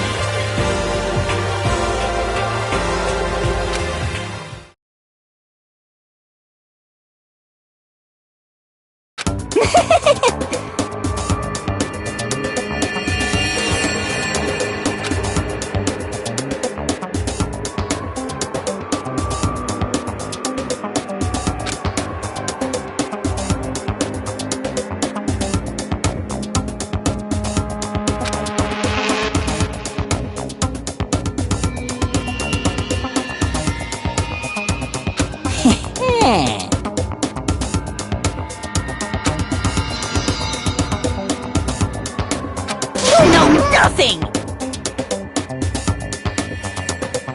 Yes, indeed.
that wonderful?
Hina.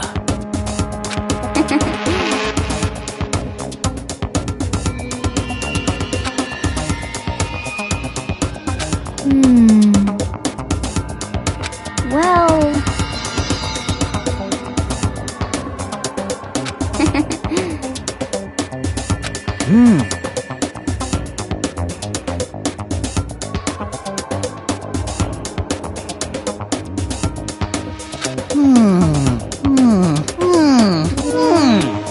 Just a second!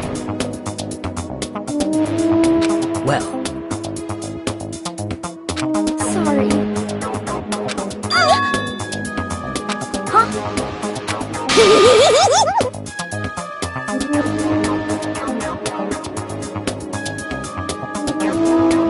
Bastard!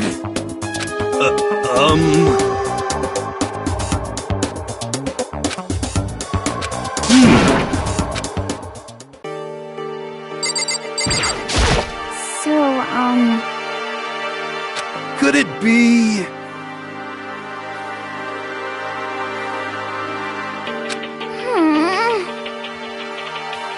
That's right! well, Yeah! so then.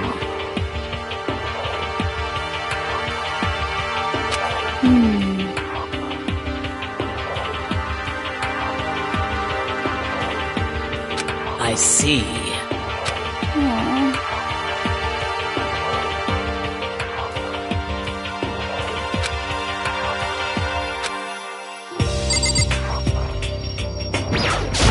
You SOB! What? What?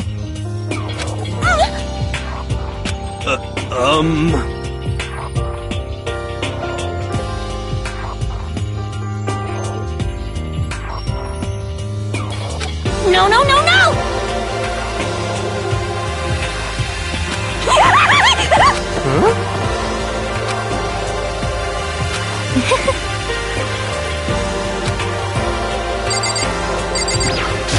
Correct.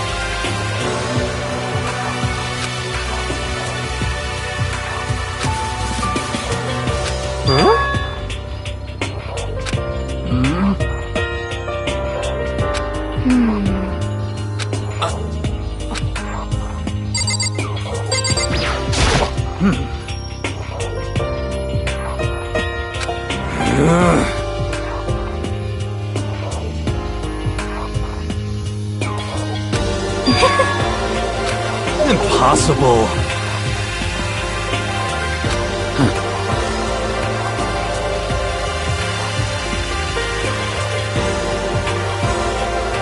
So in the end,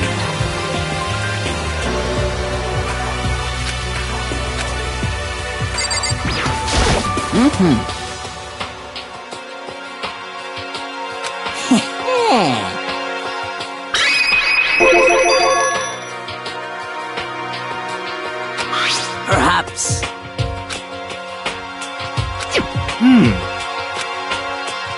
You know? What the heck?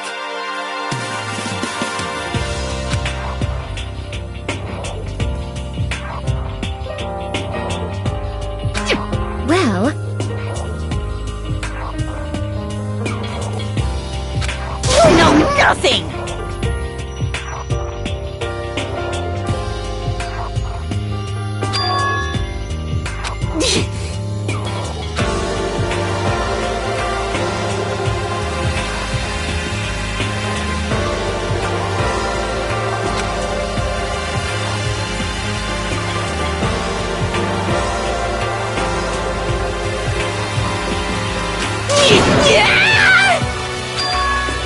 Damnation!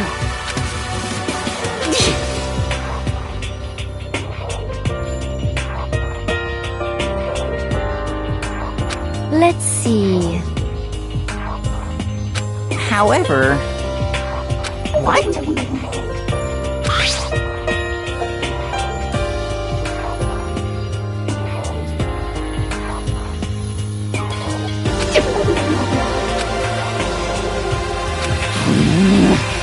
This is unforgivable!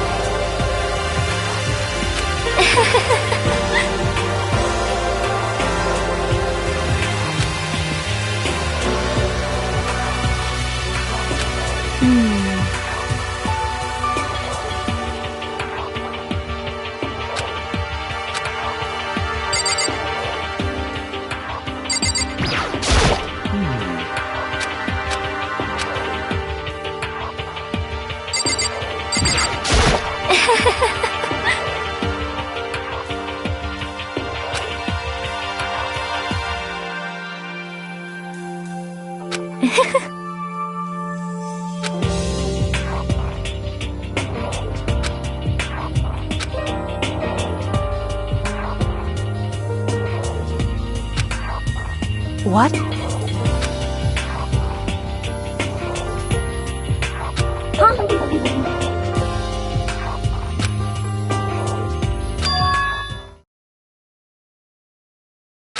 Why? Oh,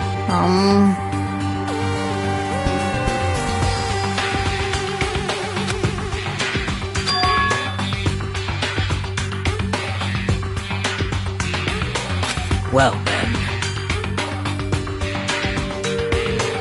Let's see.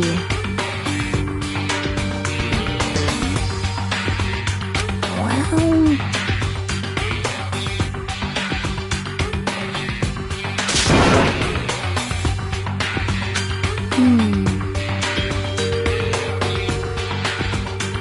How about that?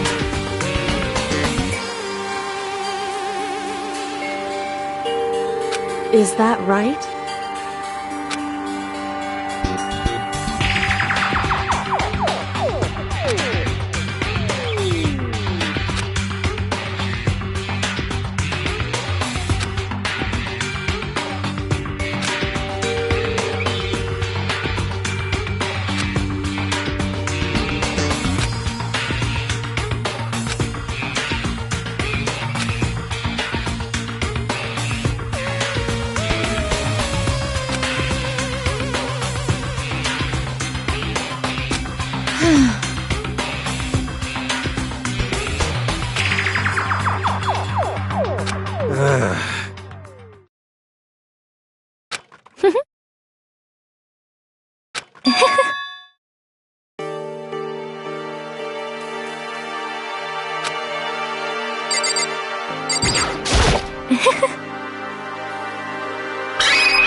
Actually...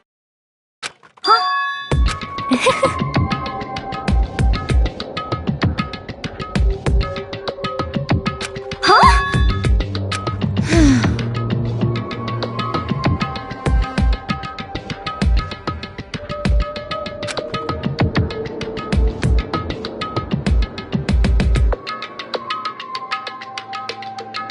Is that okay?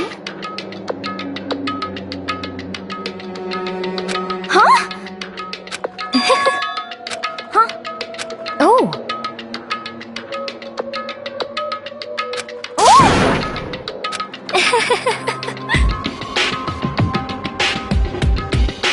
Hina.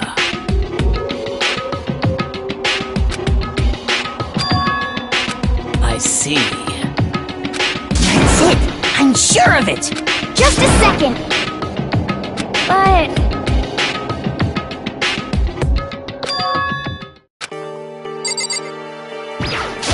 Sorry.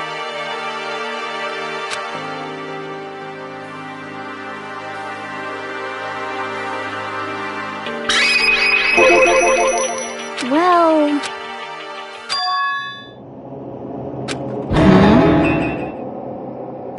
Hey.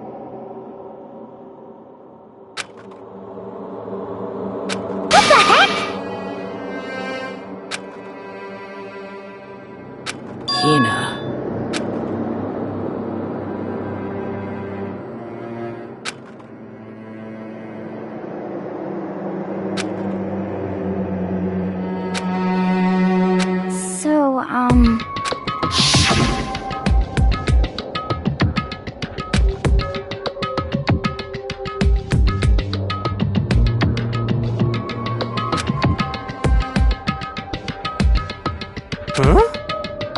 Honestly. Sorry. Hina. But...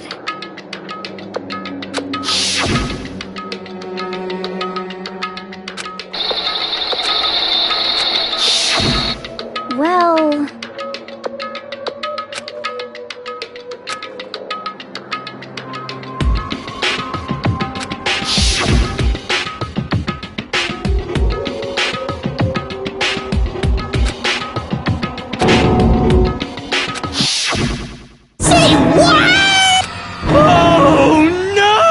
Honestly.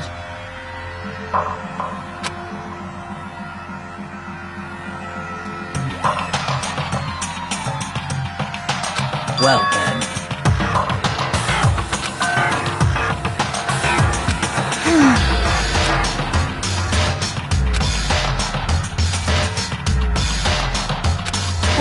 What? What the heck? Please! Hey. There is nothing to be done.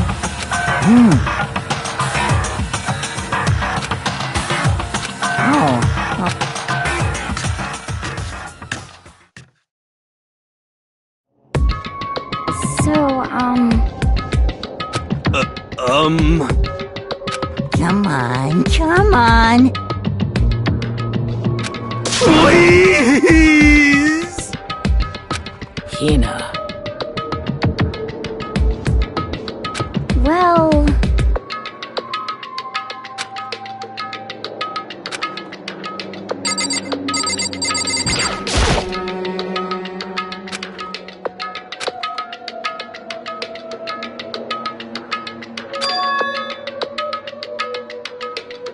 Hey.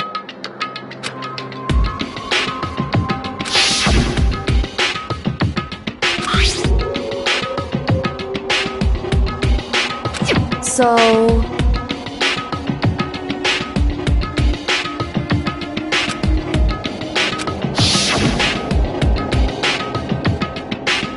It would seem...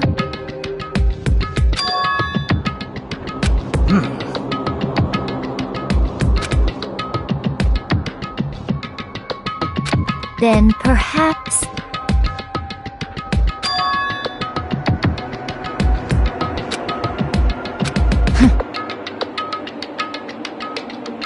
Aha!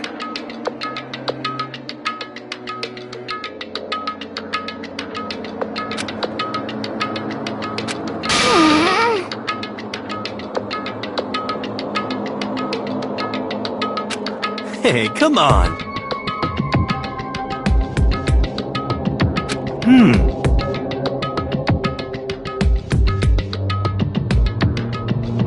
What are you saying? Don't be mean!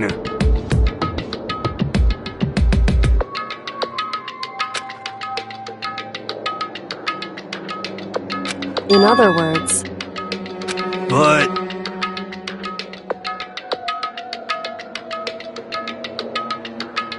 Wrong.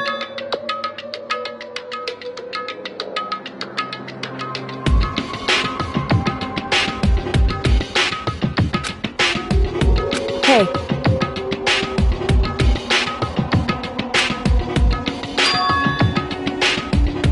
Yes, it's me.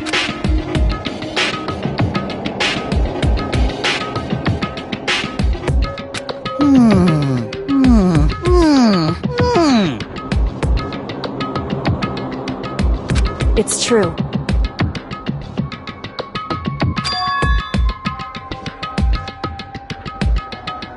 Hey.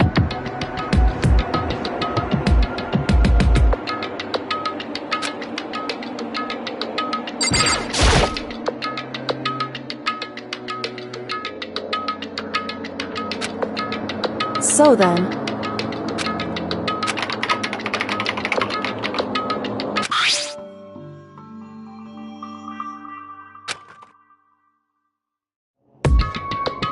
Hey.